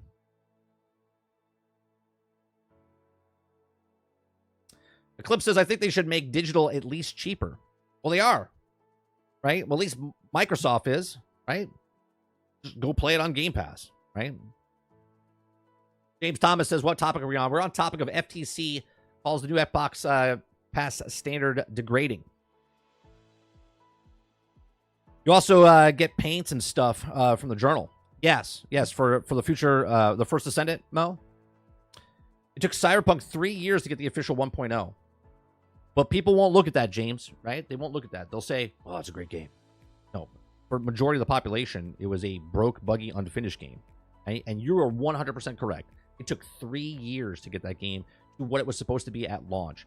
No Man's Sky took 2.5 years to get it where it was supposed to be, and technically 7 years where it was supposed to be what they pitched it to you back in the day. Battlefield 2042 took 18 to 20 months to get it to where it was supposed to be day one. And yet the FTC is going after this one specific company because they think they're going to change the market, where the market itself, the industry itself, is in dire need of someone to go, hey, wait a minute, why are we raising prices? Why are we raising prices? PlayStation Plus value, highly subjective. I think all the services, PlayStation Plus, Game Pass, Amazon Luna, hell, Nintendo's charging $50. You get barely anything with that. They're selling you the old stuff on there, right? All that stuff. Look, I think the FTC is right what they're doing to be like, hey, they're looking out for us, the consumers. But I think they're looking in the wrong place. They got to look at the industry as a whole, not a specific company, because they can get around it. The company itself can get around it by going, oh, no, we didn't raise the price of Game Pass because of Call of Duty. We raised it, and they can list a whole crap ton of things why they're doing it. The market's going up, game prices are going up, and if that's going up, we need to charge a little bit more, right? One game is $70. They're giving you 400 games for $20 at Ultimate. Try to make that sense of that, right? Well, these guys are charging $70, $100 for 3 days early access. Game Pass is charging $20 now for a month, and there's 100 games on there. 200 games, 300 games, whatever it is, okay? Like, how can you say with a straight face that's a bad deal?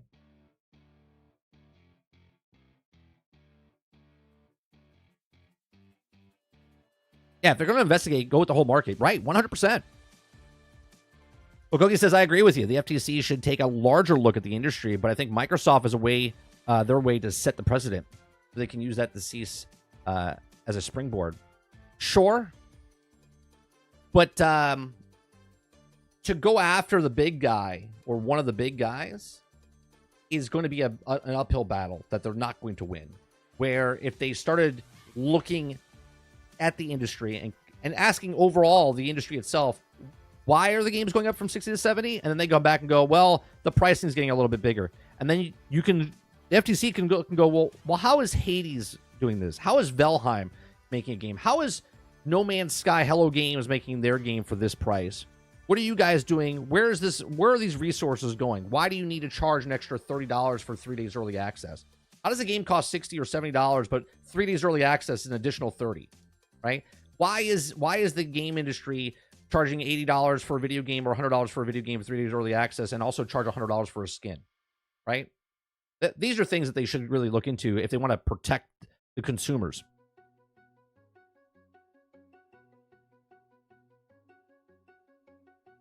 If you get a new government in November, then the FTC will change anyway. The FRC plead their case wrong, or the FTC plead their case wrong to even try to combat this now. Right. They went after the wrong thing in the beginning, and now they're chasing. The damage has already been done, right? I said it back years ago when I was like, I don't like consolidation. I don't like that Embracer Group's buying all these companies up. I said, it's going to have to give. They started selling off companies. Microsoft let off employees, right? They can degrade the game on Game Pass because they don't have to complete the game, right? And even though I have Game Pass, I say Game Pass is one of the best deals out there for gamers, okay? Look at Redfall.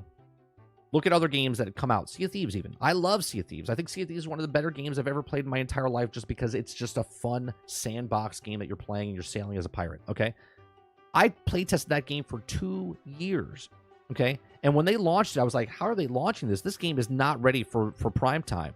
And they did it, okay?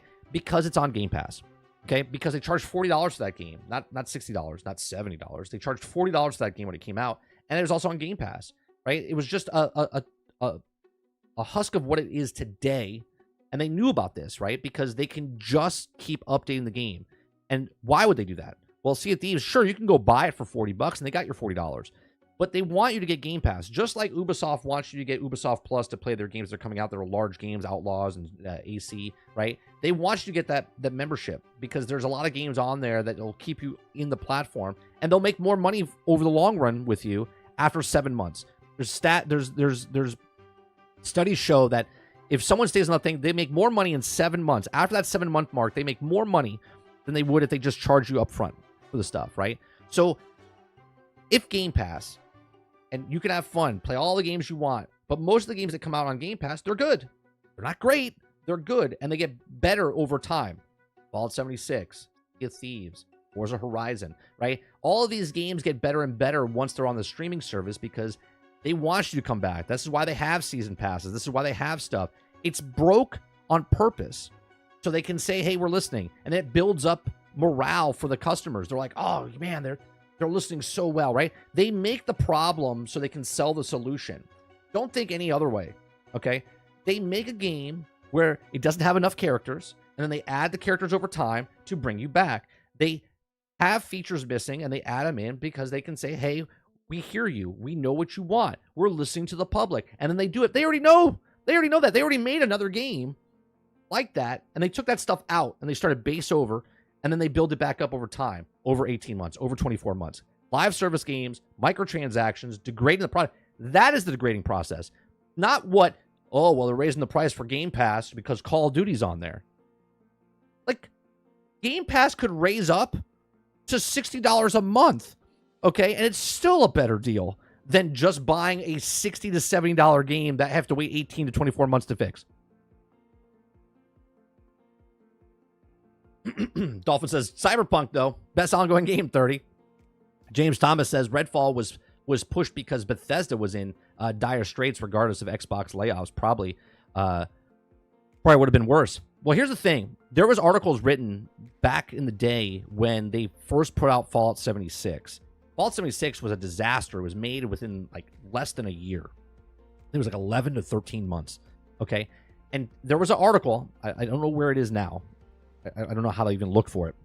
I remember specifically talking about Todd Howard made Fallout 76 because he needed more people to work on Starfield. Starfield was behind, and they couldn't get it. They asked ZeniMax to get more money, and they couldn't. They couldn't do it. So what they did was they made Fallout 76 to bring in more employees to do Fallout 76, and then move them over to Starfield, okay, because they needed help, and that was like a way around it. So Fallout 76 was like a trick to get more employees into the actual company, let them work on that game for a little bit, and then move them on over, okay, when they showed their worth or whatever, so they could help with Starfield. Then after the fact of Fallout 76, 3 years after the fact, it's been out for 5, it was in rough state for about 18 to 24 months. Then it started getting better. Now it's a really good spot, but it should have been like this at the start. But see, now you can look at it and go, well, it had its No Man's Sky moment. No Man's Sky came out. It was just terrible the first 2 years. Then they came out and they made it better. Okay, well, now it's a fantastic game. Sea of Thieves now is a fantastic game, right? It takes 3 to 5 years to make a game. Now it takes up to 7 years to make a game. Well, think about this. If game companies are coming out with games and it takes 5 to 7 years to make that game, but they release it year 3. Sound familiar? Live service. They work on a game for 3 years and then complete it over the next 4 to 5 years to then get to that 5 to 7 years. Okay. So that game is now complete. That's what it is. That's how the market is. So if the FTC wants to look at something, go look at what the industry is doing, not what Microsoft is doing for Game Pass and Call of Duty.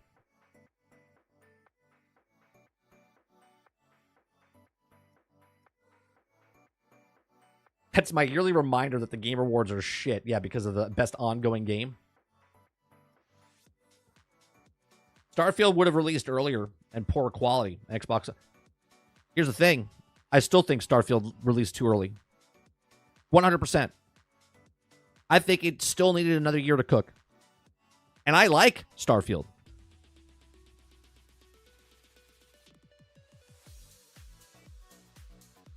Kurt says most of the games that come out are degraded products. Now, games used to have all the features on the disc. Now with digital, they can nickel and dime you. Right. And they bring it slowly out. And then they make it look like we're listening to you. We understand what you're saying. We understand what you want. And then you feel like you're helping the cause of the game. You feel like you're helping them. Okay? You feel like, well, see, they're listening to us. This is how the game got better because of us. Stop it. Stop it. Right? That's like going in a 5-star restaurant, 5-diamond restaurant, whatever the fuck it's called. Okay? You go into a restaurant where the chef is the top chef. He knows how to make a fucking meal. Okay? And then you come in and go, I think this needs a little bit more salt and stuff. Right? Do you think he'll go, yeah, thank you so much. Yeah, like I don't know what the fuck I'm doing. Right? The chef would tell you to get the fuck out of the kitchen because they know what they're doing to make the meal. Right? The consumer stays out in the kitchen. The cook doesn't come out of the kitchen and go, can I have some feedback, please? I would like to know if my food's good before I release it. No, they release it, you eat it, and you go, I really like the food. Or you go, you know what? It's a little salty or whatever. Right? Compliments to the chef. Right? That's not what happens in the video game industry. The cooks in the kitchen go, let's make sure it's undercooked. Send it out. And then when they go, this is undercooked, you go, oh, thank you so much for letting us know. And then they bring it back in. Like, what are we talking about? What are we talking about? They make it, it's planned obsolescence. Okay? They make a game and they tell you that this is what it is, and you're like, oh my God, this is so good. Oh, if it only had this, they're like, we hear what you're saying. Let's put that in. If you think they didn't think about that stuff beforehand, I got waterfront property in the desert for you.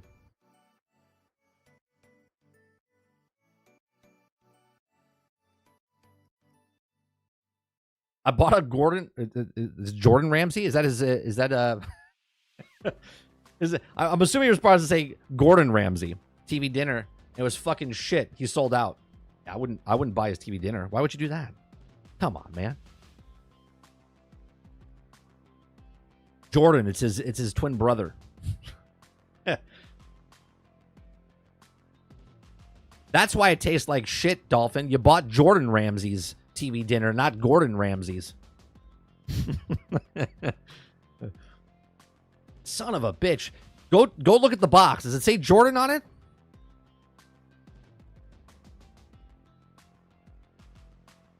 I bet you walk out there, you look at it and go, oh shit, it does say Jordan. No wonder it tastes like shit. Yeah, you can't mass produce stuff like that, right? I'm not eating Gordon Ramsay's frozen dinners. Get the fuck out of here. You know what would be cool, though, for Gordon Ramsay frozen dinners? As you open it up, there's a little soundbite in there, and it starts to insult you because you didn't cook your own fucking meal. You open up the box, and it says, you fucking lazy piece of shit. You didn't go out and get and make your own ingredients for this? You had to buy my stupid frozen dinner? That I would buy. I would buy that. If he insulted me as you opened up the TV dinner, that would be fucking amazing.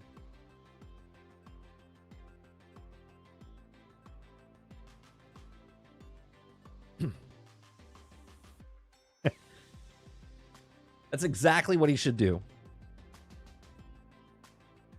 Right. Fucking raw. Right? Just obliterate you. And you're like, Jesus Christ. And then you would look at your TV dinner and go, you know, fuck you, Ramsay. I'm going to eat this. Right. I'm going to eat this. Right. Now eat this slop. It's the same thing when you go to a restaurant with their name on it. Like Guy Fieri's chicken thing or Emeril Lagasse's stuff. Emeril's not in the kitchen cooking that shit. Not in there. Okay.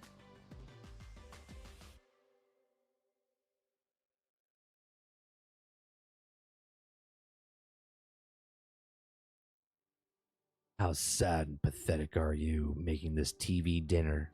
This frozen thing. You can't even afford a real meal and you had to buy my frozen dinner. Could you imagine?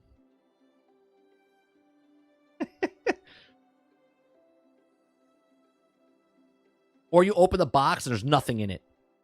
The letter. These are the ingredients. Go get them, bitch.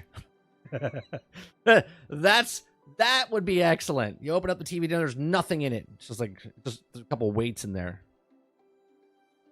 Gives you the ingredients to go make your own damn food of the thing that's on the box. That is marketing. Like, I bought this TV dinner and Gordon Ramsay first me out. Then be like, wait a minute, you bought Gordon Ramsay's frozen dinner? What's wrong with you?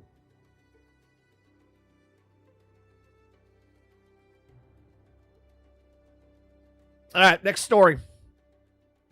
Warner Brothers. Maybe they did something right. Who knows? Let's read, shall we? We do this Monday through Thursday from 10 o'clock in the morning till noon Eastern. I read articles. I have conversations. We talk, and I give you my opinion. Obviously, it's my opinion. It's coming out of my mouth. Okay? So, give you my opinions. Hit that like button. Hit that subscribe button if you'd like to go above and beyond that. Become a member as little as $5. We do this Monday through Thursday. We have uploads, live streams, gameplay, podcasts, lots of stuff on this channel. Try to get you through a couple hours of your day. All right, so Warner Brothers Games acquires a multiversus developer Player First Games. Okay, this is smart because they don't have to pay them anymore, like royalties or anything like that, right? They just eat them up. So let's read on. Multiverse developer Player First Games has been officially acquired by Warner Brothers Games. The news comes ahead of the launch of Multiversus Season 2, which goes live on July 23rd. Our team is excited to join the Warner Brothers Games family, and we feel that this will be a great for Multiverses overall. Players First Games co-founder said that in the media release. He says, quote, we're also working with many to make Multiverse game experience the best it can be, and having our development team integrated with the publisher is optimized for players.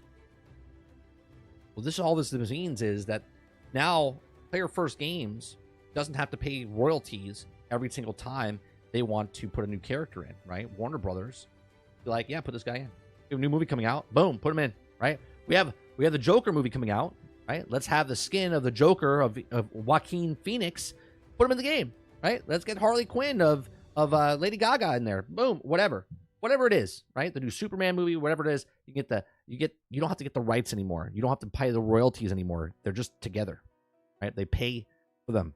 Warner Brothers Games president Dave Hayden added, we have worked with the Player First Games over several years to create the launch of Multiverses, and we're very pleased to welcome the talented team at Warner Brothers Games. Bright and creative team, and also Player First Games adds to our extensive development capabilities. Look, you have a lot of problems at Warner Brothers. You're in debt. You still don't know what you're doing with the movie industry, and now you're doing live service games, and your Suicide Squad shit the bed. Okay? I say, so the co-founder, Chris White, also remains as the leadership of the studio. As mentioned, Multiverse Season 2 begins on July 23rd. Joining the game's roster is Samurai Jack and Beetlejuice. Perfect example, Beetlejuice coming into the game. Beetlejuice the movie coming out this summer or in the next couple of weeks or what's. And this is exactly what marketing should be doing. We talk about this all the time. When Marvel's Avengers was out and all the Marvel shows were coming on Disney Plus, should have had that ready to go. They should have had that ready to put into the game. Give us WandaVision and Vision and Falcon and all this stuff. Nope. They didn't do any of that because they don't know what they're doing. Okay? Warner Brothers maybe sees the light at the end of the tunnel, right? Don't go towards the light, Warner Brothers. We want you around still. But get your shit together about what's happening in the film industry.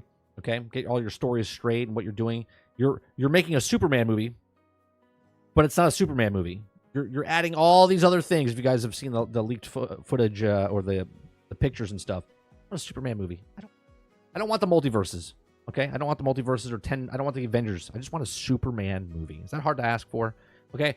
But with the multiverses, this just makes 100% sense. I thought for the longest time they were already owned by them.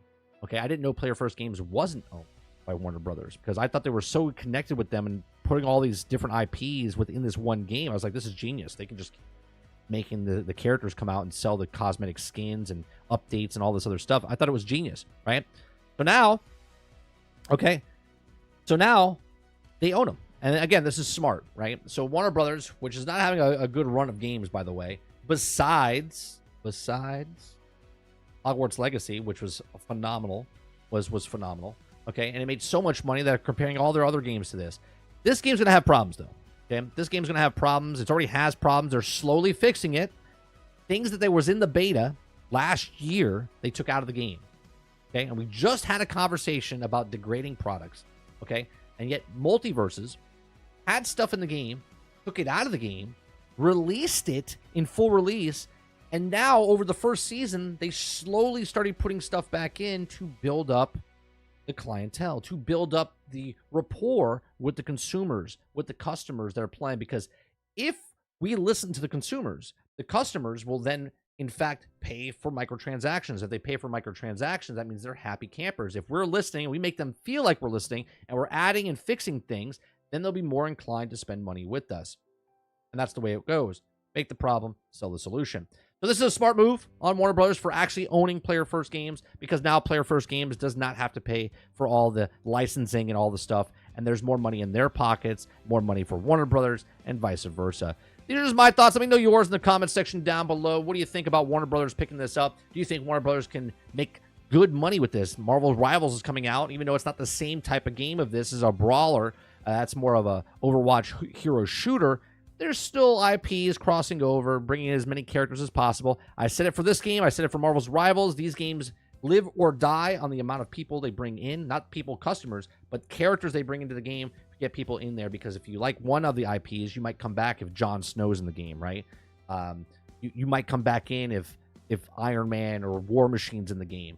So games like this need as many player characters as possible to play. Again, these are my thoughts. Let me know yours in the comment section down below. And I'll see you guys on the next one. Thanks for watching.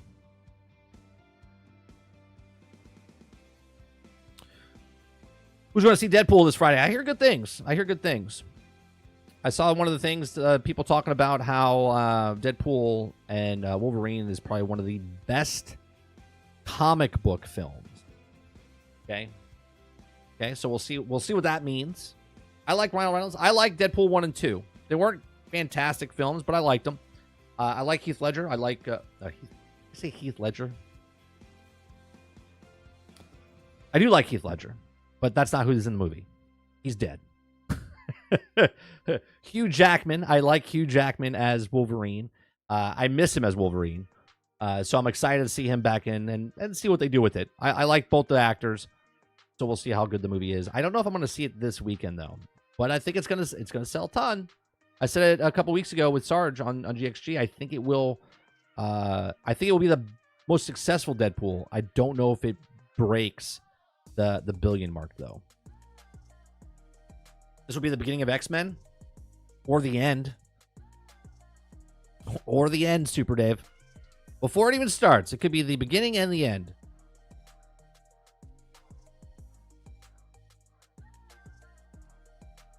I hope they don't do a bait and switch.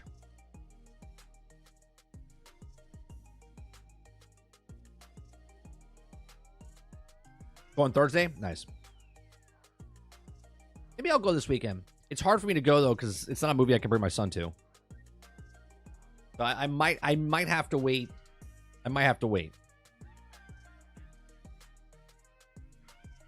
Or my wife, because she hasn't seen the second one yet. Maybe I'll go without her.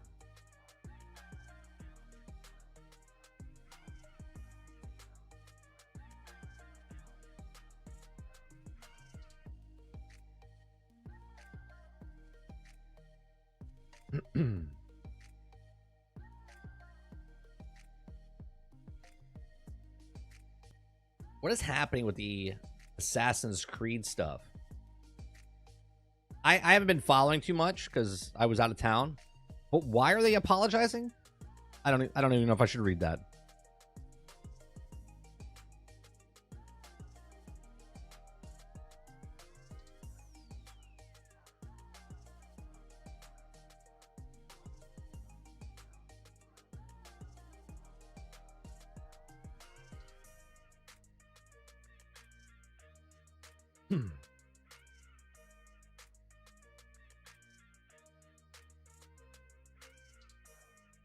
It's because Japanese people said they shit on their culture. That's a big reason. That is a big reason.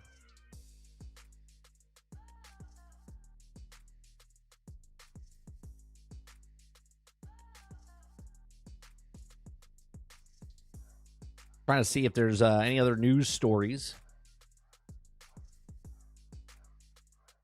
Apple's reportedly working on a foldable iPhone with similar design to the Samsung. Surprise, surprise.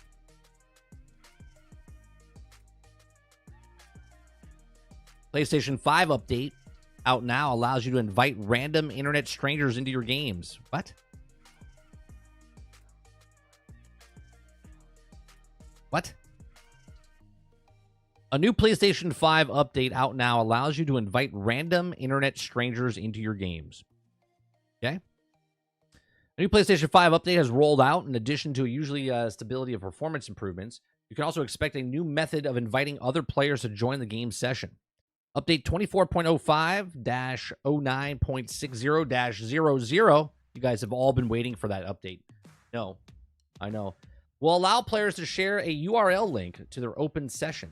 By opening the game session action card and using the shared link option to generate a QR code, all a player has to do is then scan the QR code with their mobile device, and then they'll be able to join a session.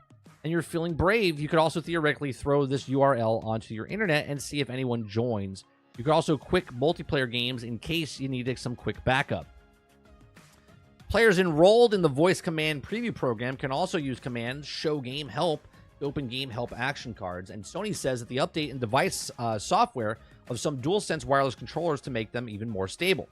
Last couple of PlayStation 5 firmware updates have added several quality of life updates, like fixes for remote play, mutable system beeps, and also other general tweaks. Meanwhile, PlayStation Portal owners can also use the gaming handheld in more places, as a current update allows users to connect to public Wi-Fi networks.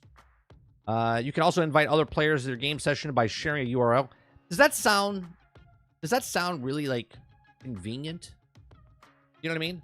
To invite other players, open the game session, action card, and then select share link. Then scan the QR code. So you have to take your phone off, open up the thing, scan the QR code. Then the mobile device shares the link, and then the feature is available only open sessions to anyone that can join. The feature will gradually be rolled out on all players on July 24th. Interesting. Interesting. Has anyone been asking for that? You're like, I really need, and I get it. I mean, I'm being serious about this. The older I get, the less friends I have. Okay? Just because lives get pulled away, time, you just don't have a lot of things going on, right? So you're looking for people. Hell, it's even hard for me to get people to play with, and we have a community here. Okay? So I get people looking for outside randos and stuff like that. It just seems a little weird the way to go about it. Right? Because think about it. You're not even asking people that are playing the same game as you. Because right now in a game, if I want to team up with someone, I can just click on their name. It says nearby, local, and you're like, hey, you want to team up? And they team up with you. Right? You're asking someone that's not even in the game. You can't even see them. You're asking someone to then scan your QR code to then come to your game. It just seems weird. The whole thing seems weird.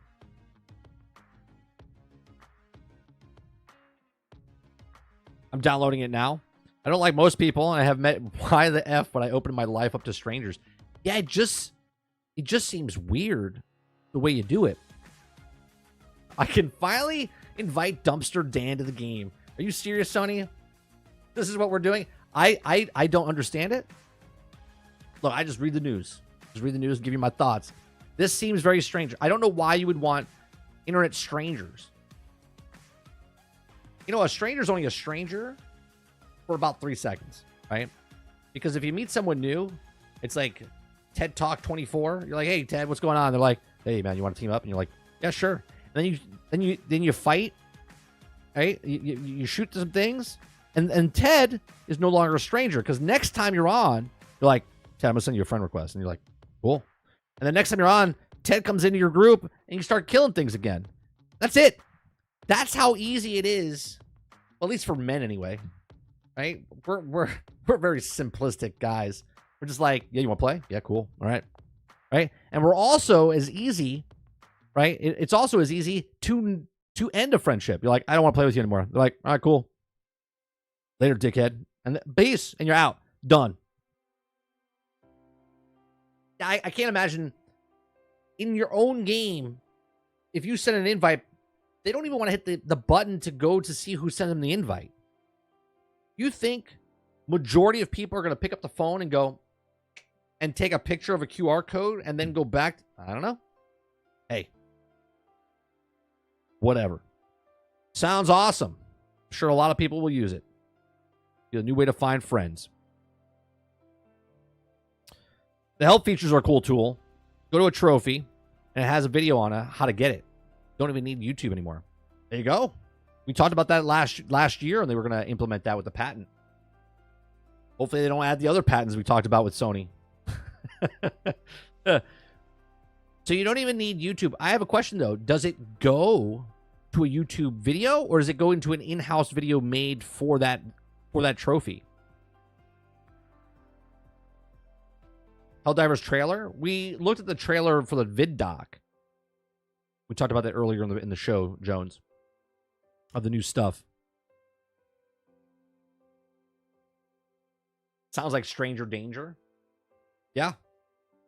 But you invite. You asked for it, DJ. Right? That's what it is. You asked for it. They listened. They're like, hey, I don't have any friends. Sure, it'd be nice if I can invite complete strangers. I have no idea if they're even playing in the same game as me. Right? I take my QR code, I post it on my social media, and then first come, first serve. Overload.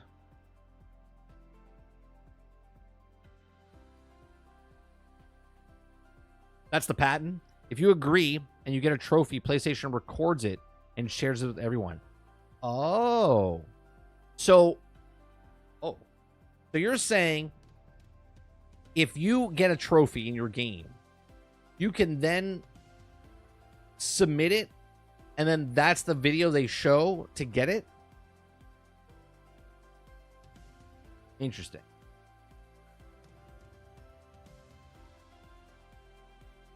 Now PlayStation and Sony is taking revenue away from people that are making how-to videos.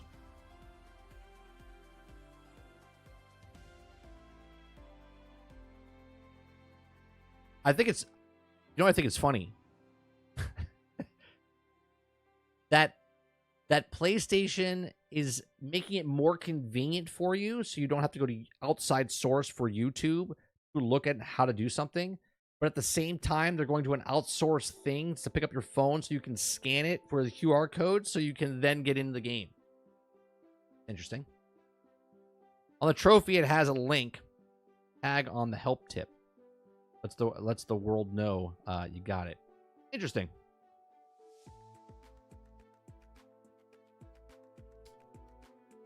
So here's the thing. We'll talk about this. The ROG Ally, right? This comes from Jez Corden. Oh, no, this is by Richard Devine. This is not Jez Corden. It's from Windows Central, though. Okay.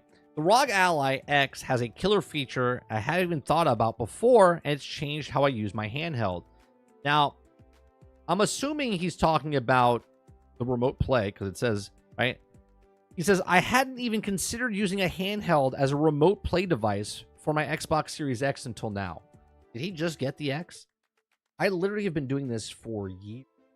And this is why I didn't understand when the PlayStation Portal came out. Because you could do the exact same thing with the PlayStation, right? You guys have told me all the time that you guys play PlayStation through your cell phone all the time. I got that Razer backbone, or not Razer, the backbone that you put on the phone. And I've been using it for weeks now. Okay?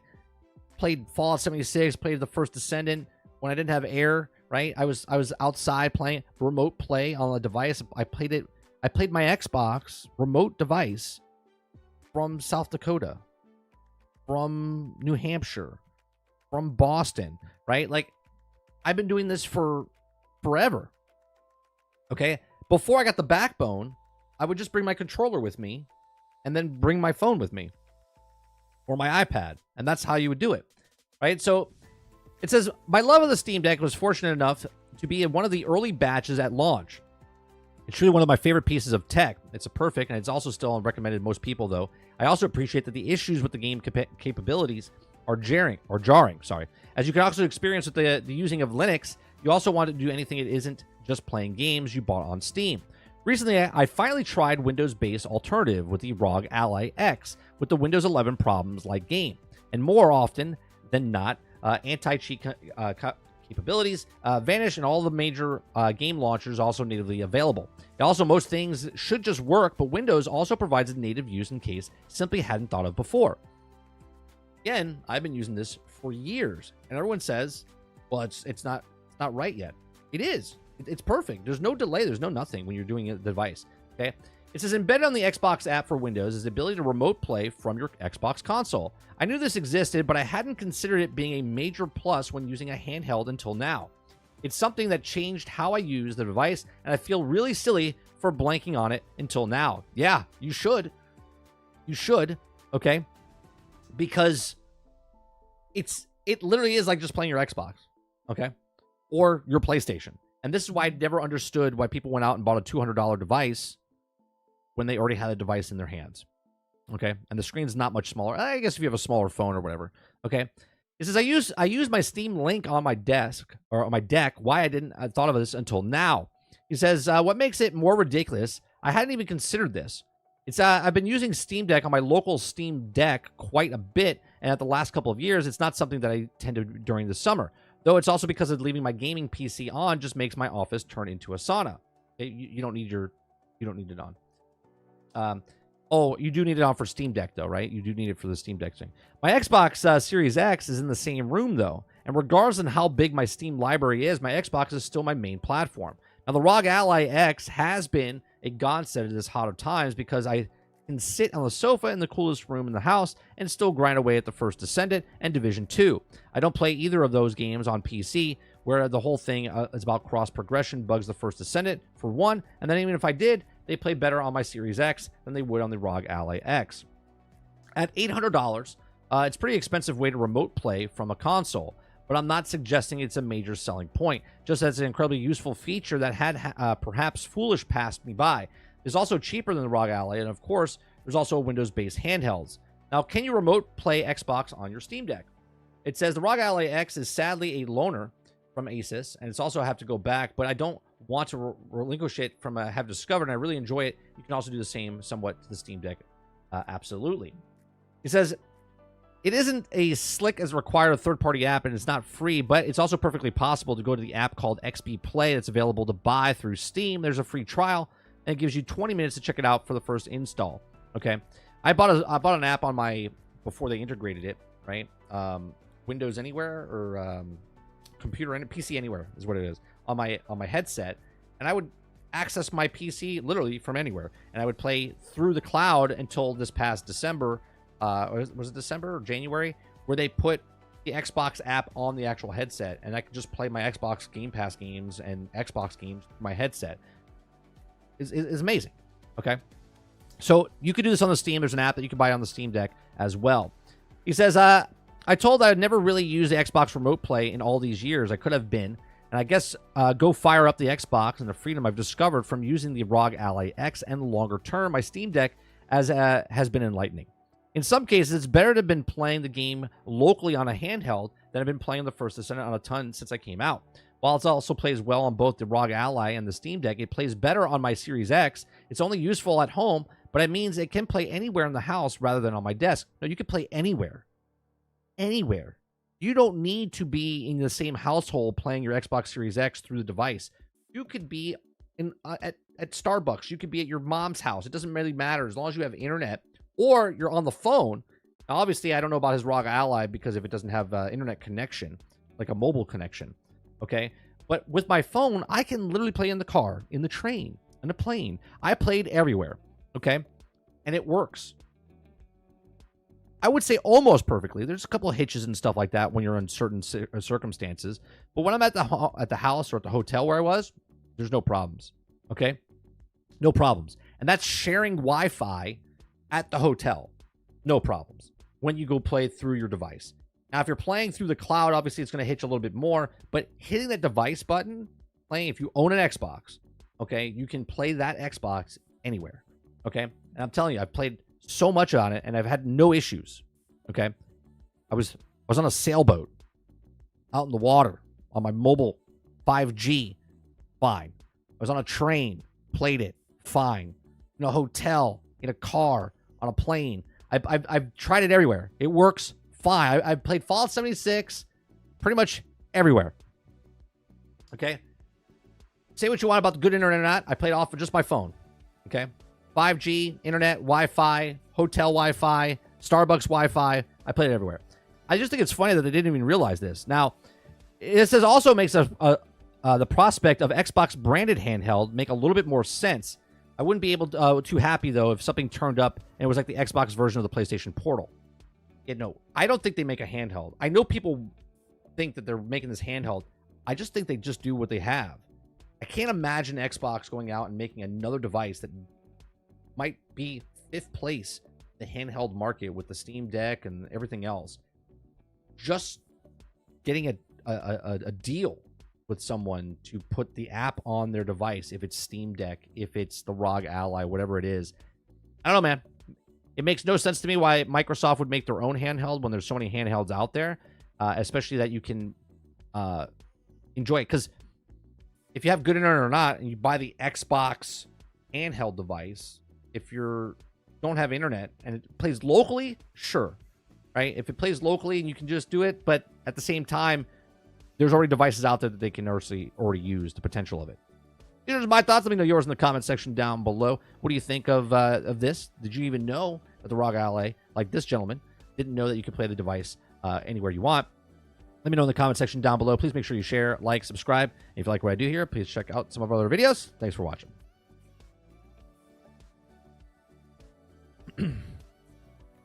ROG Ally, you can do the same thing like your phone. Yeah. And this is why I don't understand that everyone, again, I'm not a PlayStation guy or an Xbox guy, but everyone's like, oh, the PlayStation Portal is just so good. It's like, I get it, but you could already have that. You don't, like, you could literally take your PlayStation controller and your iPad or a tablet, your iPhone or Google Android device. You don't need to buy a backbone. You don't need to buy anything. You can use the controllers that you already have if they're Bluetooth accessible, and you can link them up and play anywhere. Like, they sell clips that you can connect to your controller that you can put your phone on and play it just like that, right? Or you prop up your iPad and play it like that. I've done it all over the last couple of years, 4 years. I've only done it with the remote play on Wi-Fi. It's all right, but I can feel the latency. I would only play turn-based games. Maybe Xbox is better. Obviously, I'm not playing multiplayer games. Well, that's not true. I'm playing Fallout 76, but I'm not playing multiplayer games as far as where I'm competing against somebody. I play most of the games that I play are single-player games. Well, that's not true either because I played the First Ascendant, but I'm not fighting against somebody, right? I played the First Ascendant on the device thing, and there was no latency. So I wouldn't play Call of Duty or a mobile game, or not a mobile game, a multiplayer game, because there would be latency there. You could get kills and stuff, but it would be very difficult. Now, if you're playing like a car racing game, I played MLB The Show, right? I played the soccer. Everything was fine. Everything is perfect. You can't even tell the difference. The last thing I tried was Mass Effect, and my aim was so delayed. I don't know, man. There's a couple of hiccups that you get here and there, but it's nothing that I'm like chucking the controller, right? Like, I'm on an airplane, and if there's a little delay, I'm like, it's expected. But those are the things that you have to deal with when you're on an airplane playing a game that's not local. Seems like you play less single player. Yeah, I thought it was single player. I played by myself single player, but I was like, wait, no, those are multiplayer.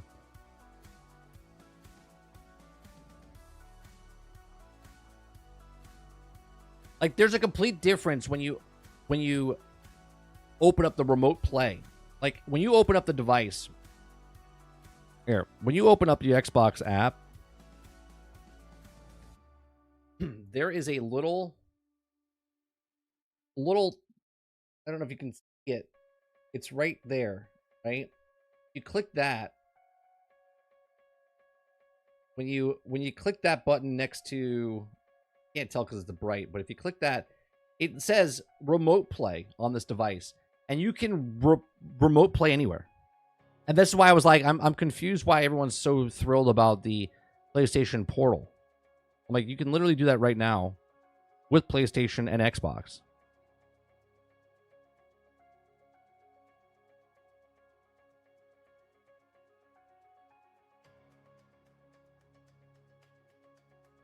Now, I haven't played PlayStation. I can't comment on the PlayStation. But recently, I tried because my son wanted to play Flight Simulator when we were out of town. And he played that through the cloud through his iPad. And it worked. And I was just like, that's fucking amazing. Right? Now, obviously, I wasn't sitting there staring at it for a very long time, so there could have been hiccups and stuff. But to fathom how big that game is, because it's doing like petabytes and it's cloud streaming to his iPad in a place that we're up in the fucking mountains, right? Like, I was just like, what's happening right now? Like, we live in an age where people just don't really appreciate what we have.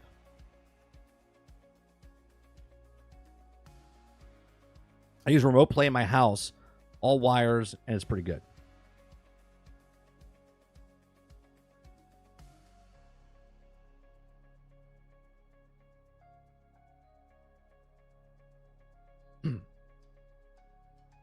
July 24th, Modern Warfare 3 is coming to Game Pass. 4 seconds ago, they just put a trailer out.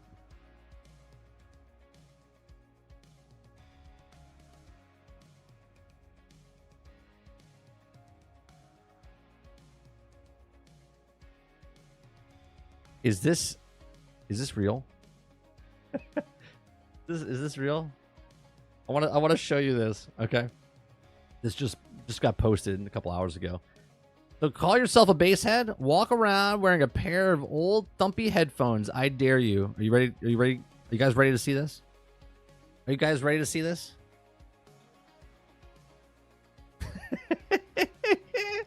Could you imagine? Yeah, dude.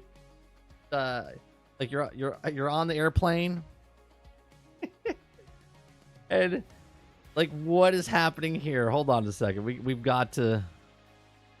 Philip here from Pud's Small Batch Headphones. You know that thing when you blow into a Coke bottle and it goes, that's a Helmholtz resonator. It's tuned to a certain frequency. You have a cavity, a neck, and a throat. This is a Helmholtz resonator.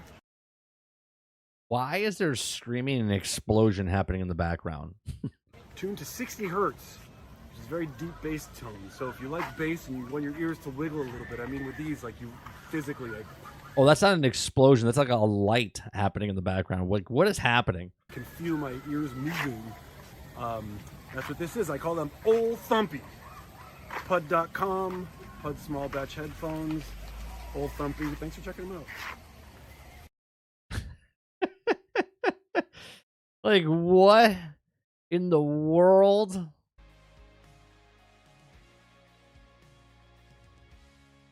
What in the world?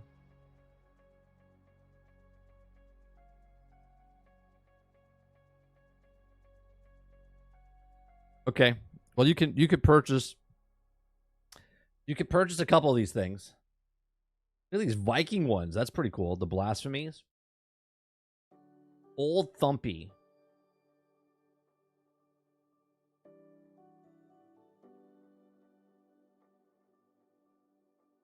What is he doing? He's listening to music.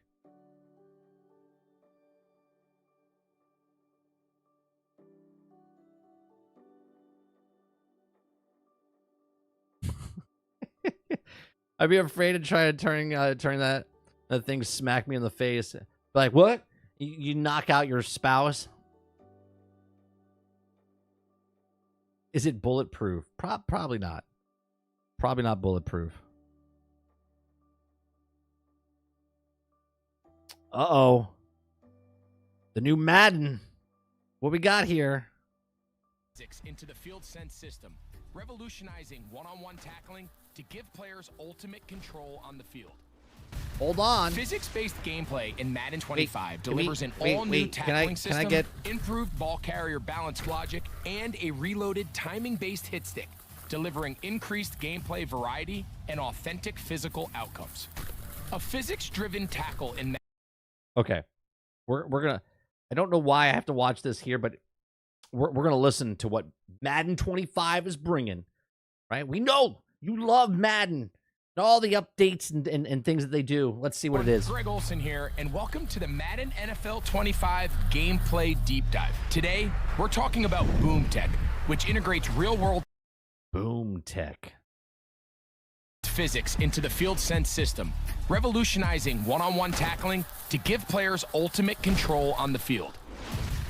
Physics-based gameplay in Madden 25 delivers an all-new tackling system, improved ball carrier balance logic, and a reloaded timing-based hit stick, delivering increased gameplay variety and authentic physical outcomes. A physics-driven tackle in Madden 25 consists of 3 unique stages: pre-impact, impact, and post-impact. As a result of the physics behind each one-on-one tackle, the same tackle start animation can produce countless results based on the factors like the combined momentum of the players, the angle of impact, weight, speed, strength, and player ratings. As the defender initiates a hit, you'll see the ball carrier anticipate the incoming defender and brace for contact. Here, the player still has complete control to change direction or perform a skill move like a juke, truck, or stiff arm, which affects the point of impact and resulting action. Upon impact, it does look pretty cool. The system considers various factors like timing, momentum, weight, speed, strength, and player ratings to determine the power and direction of the I call bullshit. I call bullshit on this part. tackle. A smaller defender, like a DB in the secondary or a player with less momentum, may struggle to stop a strong runner who can deflect contact and gain extra yards. All that means is that if you make a created character and you're playing through a franchise, you make the biggest badass person and no one's taking them down. On the other hand, a bigger defender will stop a smaller ball carrier in their tracks, with little to no forward momentum after the point of impact. Physics in Madden 25 informs one-on-one tackling for more variety, dynamism, and control, giving players the outcome they expect on every play.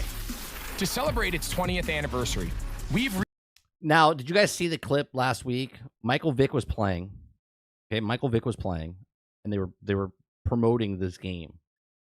And none of this was happening. None of this was happening.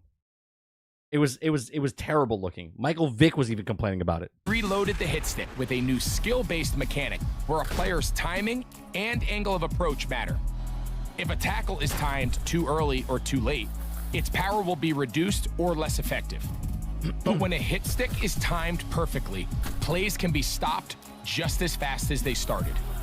New on-screen feedback provides info on hit timing, while UI and sound effects make a perfect hit stick feel that much more satisfying. There's more to physics-based gameplay than just tackling. With the new ball carrier balance system, players will feel physics-driven broken tackles, stumbles, and balance recovery reactions that are also determined by momentum and impact direction. Hit quality, ratings, and the abilities of the players involved, as well as the ball carrier's body position, will result in more variation and realism in the run game. All ball carrier and tackling abilities have been modified to work together with the new physics system, and in some cases, new abilities have been created. For more on abilities, check out the Gridiron Notes blog. In the NFL, blocking at the line is a strategic chess match, and updates to pass blocking provide more control to adjust schemes. In Madden 25, players can choose between 8 pass blocking adjustments before the snap. For the first time ever, visual cues will highlight each offensive lineman's specific target play art, as well as how this will change based on the blocking scheme. Defenders not accounted for will be marked with the Hot Defender icon, so players can decide who to block and who to strategically throw hot off of. New pocket building logic, along with hundreds of new blocking animations, naturally boosts engage pressure to form the pocket more authentically, so quarterbacks can step up to make clutch throws when the protection is right. I'm going to see if I can find that video for you guys. Introduces brand new catching mechanics and animations that deliver more control at the catch point, more catching variety, and the ability to combine catch types together. Pull off amazing one-hand grabs with the all-new spectacular catch button, which provides a larger catch. That, I'm going to tell you right now, that is going to happen all the time in the game. It's going to take something that should take 1 in a million shot. It's going to happen all the time in the game. All the time. It's going to get old real fast. Radius, but also increases the chance of a drop or pass breakup. With this mechanic, Players can now modify aggressive, run after catch, and secure catch inputs, providing the ability to change the catch type mid-animation, which wasn't possible before. These catching improvements give players the ability to pull off highlight-worthy grabs. Yeah, but highlight-worthy grabs, it's going to happen all the time. With more control on every button press. To give players more tools as a ball carrier, we've revamped the right stick to further enhance skill move control. A new hezi step combined with the new fake-out logic gives players the ability to trigger CPU defender breakdowns. From there, combo new back jukes, spins, cuts, and other skill moves for unique fake-outs. That's fun for the running backs. That weren't possible before. I believe, though, that was in the game. Not all that stuff. I want to say it was in the game in like 2006, 2007. Added realism both during gameplay and between snaps. We've introduced a variety of signature animations. Unique run styles for superstar players, along with signature pre-snap behaviors from quarterbacks and receivers, blur the line between... It might be because of the format it's at on Twitter. Between Madden 25 and the real game. That's what I said, though, Altern. It does seems like something's off. Visible pre-play communication between players will also make the line of scrimmage feel more dynamic and alive, while intelligent adjustments and hand signals change based on the types of plays being called. For increased play calling depth, some of the most exciting new plays from the league have been added to each of the 32 teams' playbooks. A few highlights from last season in Madden 25 include Miami's cheat motion and Kansas City's Super Bowl winning corn dog. In addition to unique plays like these, more route concepts and custom route stems change the length of the initial route for complete hot route control. With the addition of the defensive switch stick, we've introduced a new defensive meta where players can quickly switch their user coverage with a flick of the right stick, adding control while lurking in the secondary on passing plays. And Madden 25 will, of course, include the new NFL hybrid kickoff rules, where players can experiment with the new rules and strategies before we see it in the regular season. Pre-order the MVP bundle to get EA Sports Madden NFL 25 and EA Sports College Football 25. It's like $140 for both. All right, I gotta find. I'm gonna find that video. Let's see if I can find the video of Michael Vick playing. Let's see.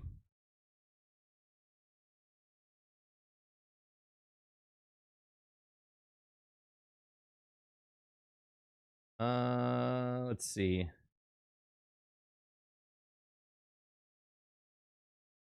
It was just recently. Or maybe it was 04. Or 24, not 04. There was a video that was going around of him playing. I could have sworn it was like the new one. He was in an interview, and while he was playing, the game, like the tackles weren't tackling. Like there was a lot of shit that wasn't happening, and I was like, "Ooh, that doesn't look."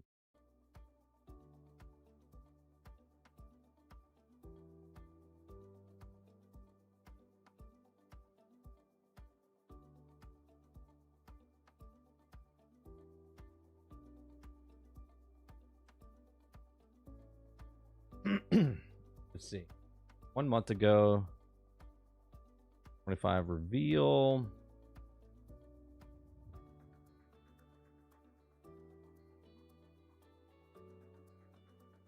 I don't know where it is.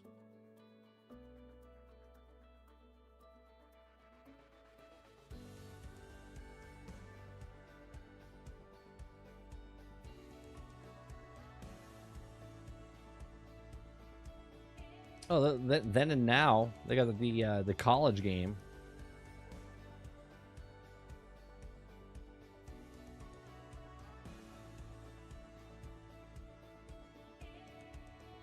You know what? Let me go to my history. Let me see if I can find it. Yeah, it was called the highlight stick. But it did the same things they were just talking about.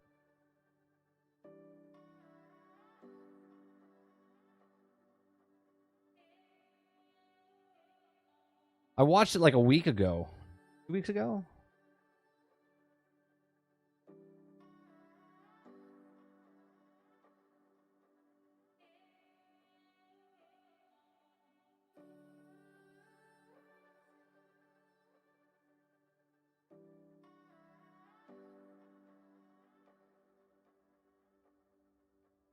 Let's see. That's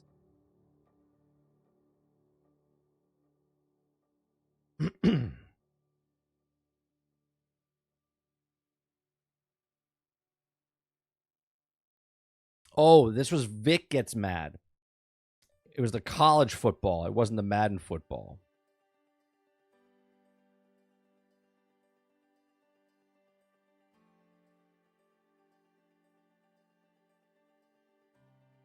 So this was happening in the college football. Okay. We'll pass this stuff. Let me get to the gameplay here. Going to love it. Now, Tim Tebow was a little late today to this gameplay from EA Sports, and this one quells all the, oh, it's just the beta talk. This Right. apparently is the real game. I mean, they're sitting here playing it today. This is the college Mike football. Vick actually gets mad at this. So the reason I'm bringing this up, after we just saw all the Madden stuff and what changes they're making, a lot of the stuff that's in Madden's in this game as well, right? It's almost a clone, just college versus pro. game. Now, we're going to go back. We're going to have an in-depth conversation. So many people like to talk poorly about my content, right? And that's okay. That's okay. You can say whatever you want about my opinion, but I'm always here to back it up with what actually happens. Now, I don't mind that Returner's a little bit out of position here. In the past, you know, He's this going to would show bounce you some of the through stuff that's legs, happening. create some issues. Doesn't seem to do it now. Maybe that's been fixed. And I understand there's going to be people that have the argument that say, hey, Ryan, Vic was running the wrong way. Here's the problem, though. You've got each side blockers to go out and do nothing, right? They're literally just running out into the abyss, especially right here. Doesn't even block any player, right? What is he doing? Why is he doing nothing? These are the issues that I don't create see how any frustration sports as a or gamer. COD game can get released And then, of unfinished. course, It's largely the same We product. get up, Yeah, it's always we have it's this always very, very realistic. Just always throw a the problem, ball isn't it? right into the groin of the player that couldn't block for you. I love the emotion there. I love to see that. We know that's realistic. But all jokes aside, you know, these are issues that start to really compound the more and more you play a game. And you can add in, you know, all these little different nuances, the Commonwealth Clash, the past histories, and it looks fantastic. But unless there's quality gameplay behind it, does it really matter? So let's take a look. This is why I stopped playing Madden a decade ago. Okay, because a lot of the stuff, no matter how good you make it, it always is a video game at a point where the same shit happens over and over. I used to play test. I was a play tester for EA Tiburon Studios here and back in 2002, 2003. Okay, that game was broke. Okay, there was one play that I could always do. It was a halfback sweep, but there was an option for him to run out to the left side and then run up the sideline. You had two options. You could actually three options. You could hand it off to him and he could run, okay? Or you could hold back a little bit and you could sneak with the quarterback, or you could toss it down and just do a bomb down the left side, and then you would always catch it. No matter what you did, it was unstoppable. You couldn't defend against it. No matter what team you were, just use this same play, and it builds up over time, right? So you're like, it's the same. It kind of is like putting a cheat code in. You can always score if you're down in the game. You're down on your luck. You do that one play, you always got it. There's always stuff like this in Madden games, okay? And then that one-handed catch thing, that's the same type of thing. They did it with Beckham. Okay, that was on the Giants. The year that he did the fingertip catch, they made it a feature in the game. And then every time you threw to a receiver, the receiver would catch the fucking ball with one hand. It didn't become special anymore. It was like the norm. And then they just added it again. Okay, it's going to be the same thing. with that in mind, at this play right here, okay, we understand this is a passing play. This isn't a screen, all right? So let's very carefully dissect what happens here with this lineman who we're just going to happen to call, I don't know, what should we call him? You know what? Let's call him Clint. We're going to wonder what happens to Clint on this play, okay? So programming logic, going out to block. When there's no one there to block, what's 61 what does doing? The lineman do? In Madden, unfortunately, they continue to drop back into the pocket. Now, the issue here as we zoom in is he actually drops back to where the halfback is. Now, they kind of collide. Dolphin, that's how I won a 46-inch television screen at a tournament locally. I don't know if it's in the game now. I haven't played in years, so I don't know if the same play is in the game, if they've ever fixed it. Together. Find me this happening in real football. Find me a lineman this deep on his set. Here's the pocket right here, okay? Why is the deepest in the pocket? Why is that 61 so far back, and who's he going towards? Now, from there, you know, we have to throw out of this. It's very unconventional, looks weird, and I do initially like some of the things that I see here. Kind of this movement behind the back on the catch. Maybe not the biggest fan of having no momentum and running through this tackle, but very important. You see, again, we're at this very strange angle here. We're kind of like a cheetah, if you will, in the air. But is that an animation that I saw play? To me, I feel like it is, because watch this defender, real-time physics, right? How does he have no ability to come in here with weight, momentum, speed?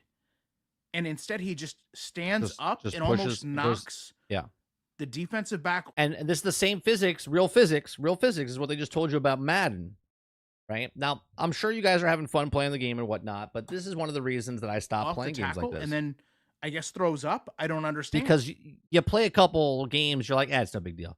But then it just keeps piling on. You're like, you'll lose a game because of some stupid shit. These are little things. I understand. I really do. But if they continue on, they're going to cause a lot of frustration with the game. And we're going to talk about some of those frustrations because, as I said, Mike Vick gets very, very confused by this game. And it happens right here. Goddamn defender or the offensive lineman. Now we're going to go back. We're going to watch it kind of slow down. Pocket, questionable, okay? But I digress. He runs out to the left. Closely at what happens here. We've got one check down option. Vic is not going to throw to that, and that's okay. He is going to scramble. See, the problem with Madden is that this is the game, right? Like, we're not talking about like Forza Motorsports, like how's the graphics look on the grass on the side, right? The game of football is played with the characters in front of you, and if they're not doing what they're supposed to do, it pulls you out of that game. It pulls you out. Here is the defensive end. Here is the quarterback. Now, if you understand football, we are going to try to run away into this open area of the field. Right. This guy down here on the 65 should come swinging around. But what happens? He doesn't. The lineman turns around. The defender's out of this equation. He's over pursued.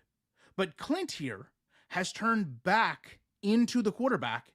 All this open field, understand, just look, all that open space that you could have look went at Michael at least Vick's 20, face. 25 yards. Look at Mike Vick's face. He knows. He is fully aware that this game is programmed terribly. And where did some of this programming come from? Well, it came from Madden. Yes. You cannot have these things happen. So this is the same thing that's going to happen in Madden, right? So this NCAA football, people love because it's been gone for so long. People want to play it. But it has the same issues that Madden had all those years ago for the same stuff that's actually happening, right? And now Madden's coming out. It's going to have the same problems as this game. If you're going to sit here and tell me it's sliders, it's the way the game is set up on rookie. Rookie, pro, all-pro, does not matter. Or in this case, Heisman. You should not have a scenario where linemen are running so far. Nice one, Lurker. Nice one, Lurker. You get some extra credit points today.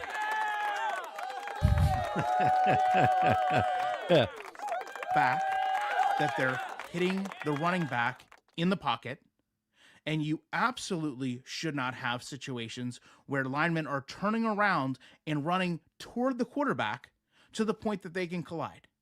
And I cannot stress to you enough, this was the first drive. This is 4 plays into a game. And you mean to tell me, as a gamer, you're not going to be frustrated? If you're not, and you just love every football game that comes out, and you just wanted a college football game, and this is kind of, quench that thirst you have, fantastic. I'm happy for you. I really am. So don't take this the wrong way.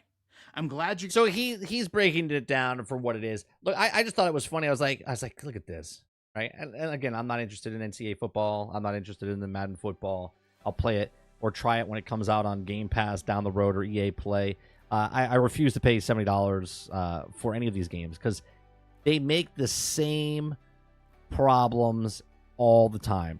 I'm telling you right now, when Madden comes out later next month or whatever it is, that one-handed catch you're going to see all the time, just like it was when they first put it in the last game. You're going to have a lot of different errors that occur because the programming for a lot of these things is just terrible. But it is what it is. I just wanted to point that out. I thought he was playing Madden 25, but he's playing the NCAA football, which people are loving. And as you said,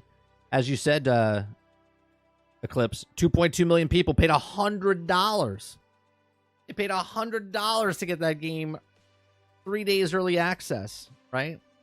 Those people are not complaining. And the people that the actual EA is not going to complain because they just made $100 off 2.2 million people.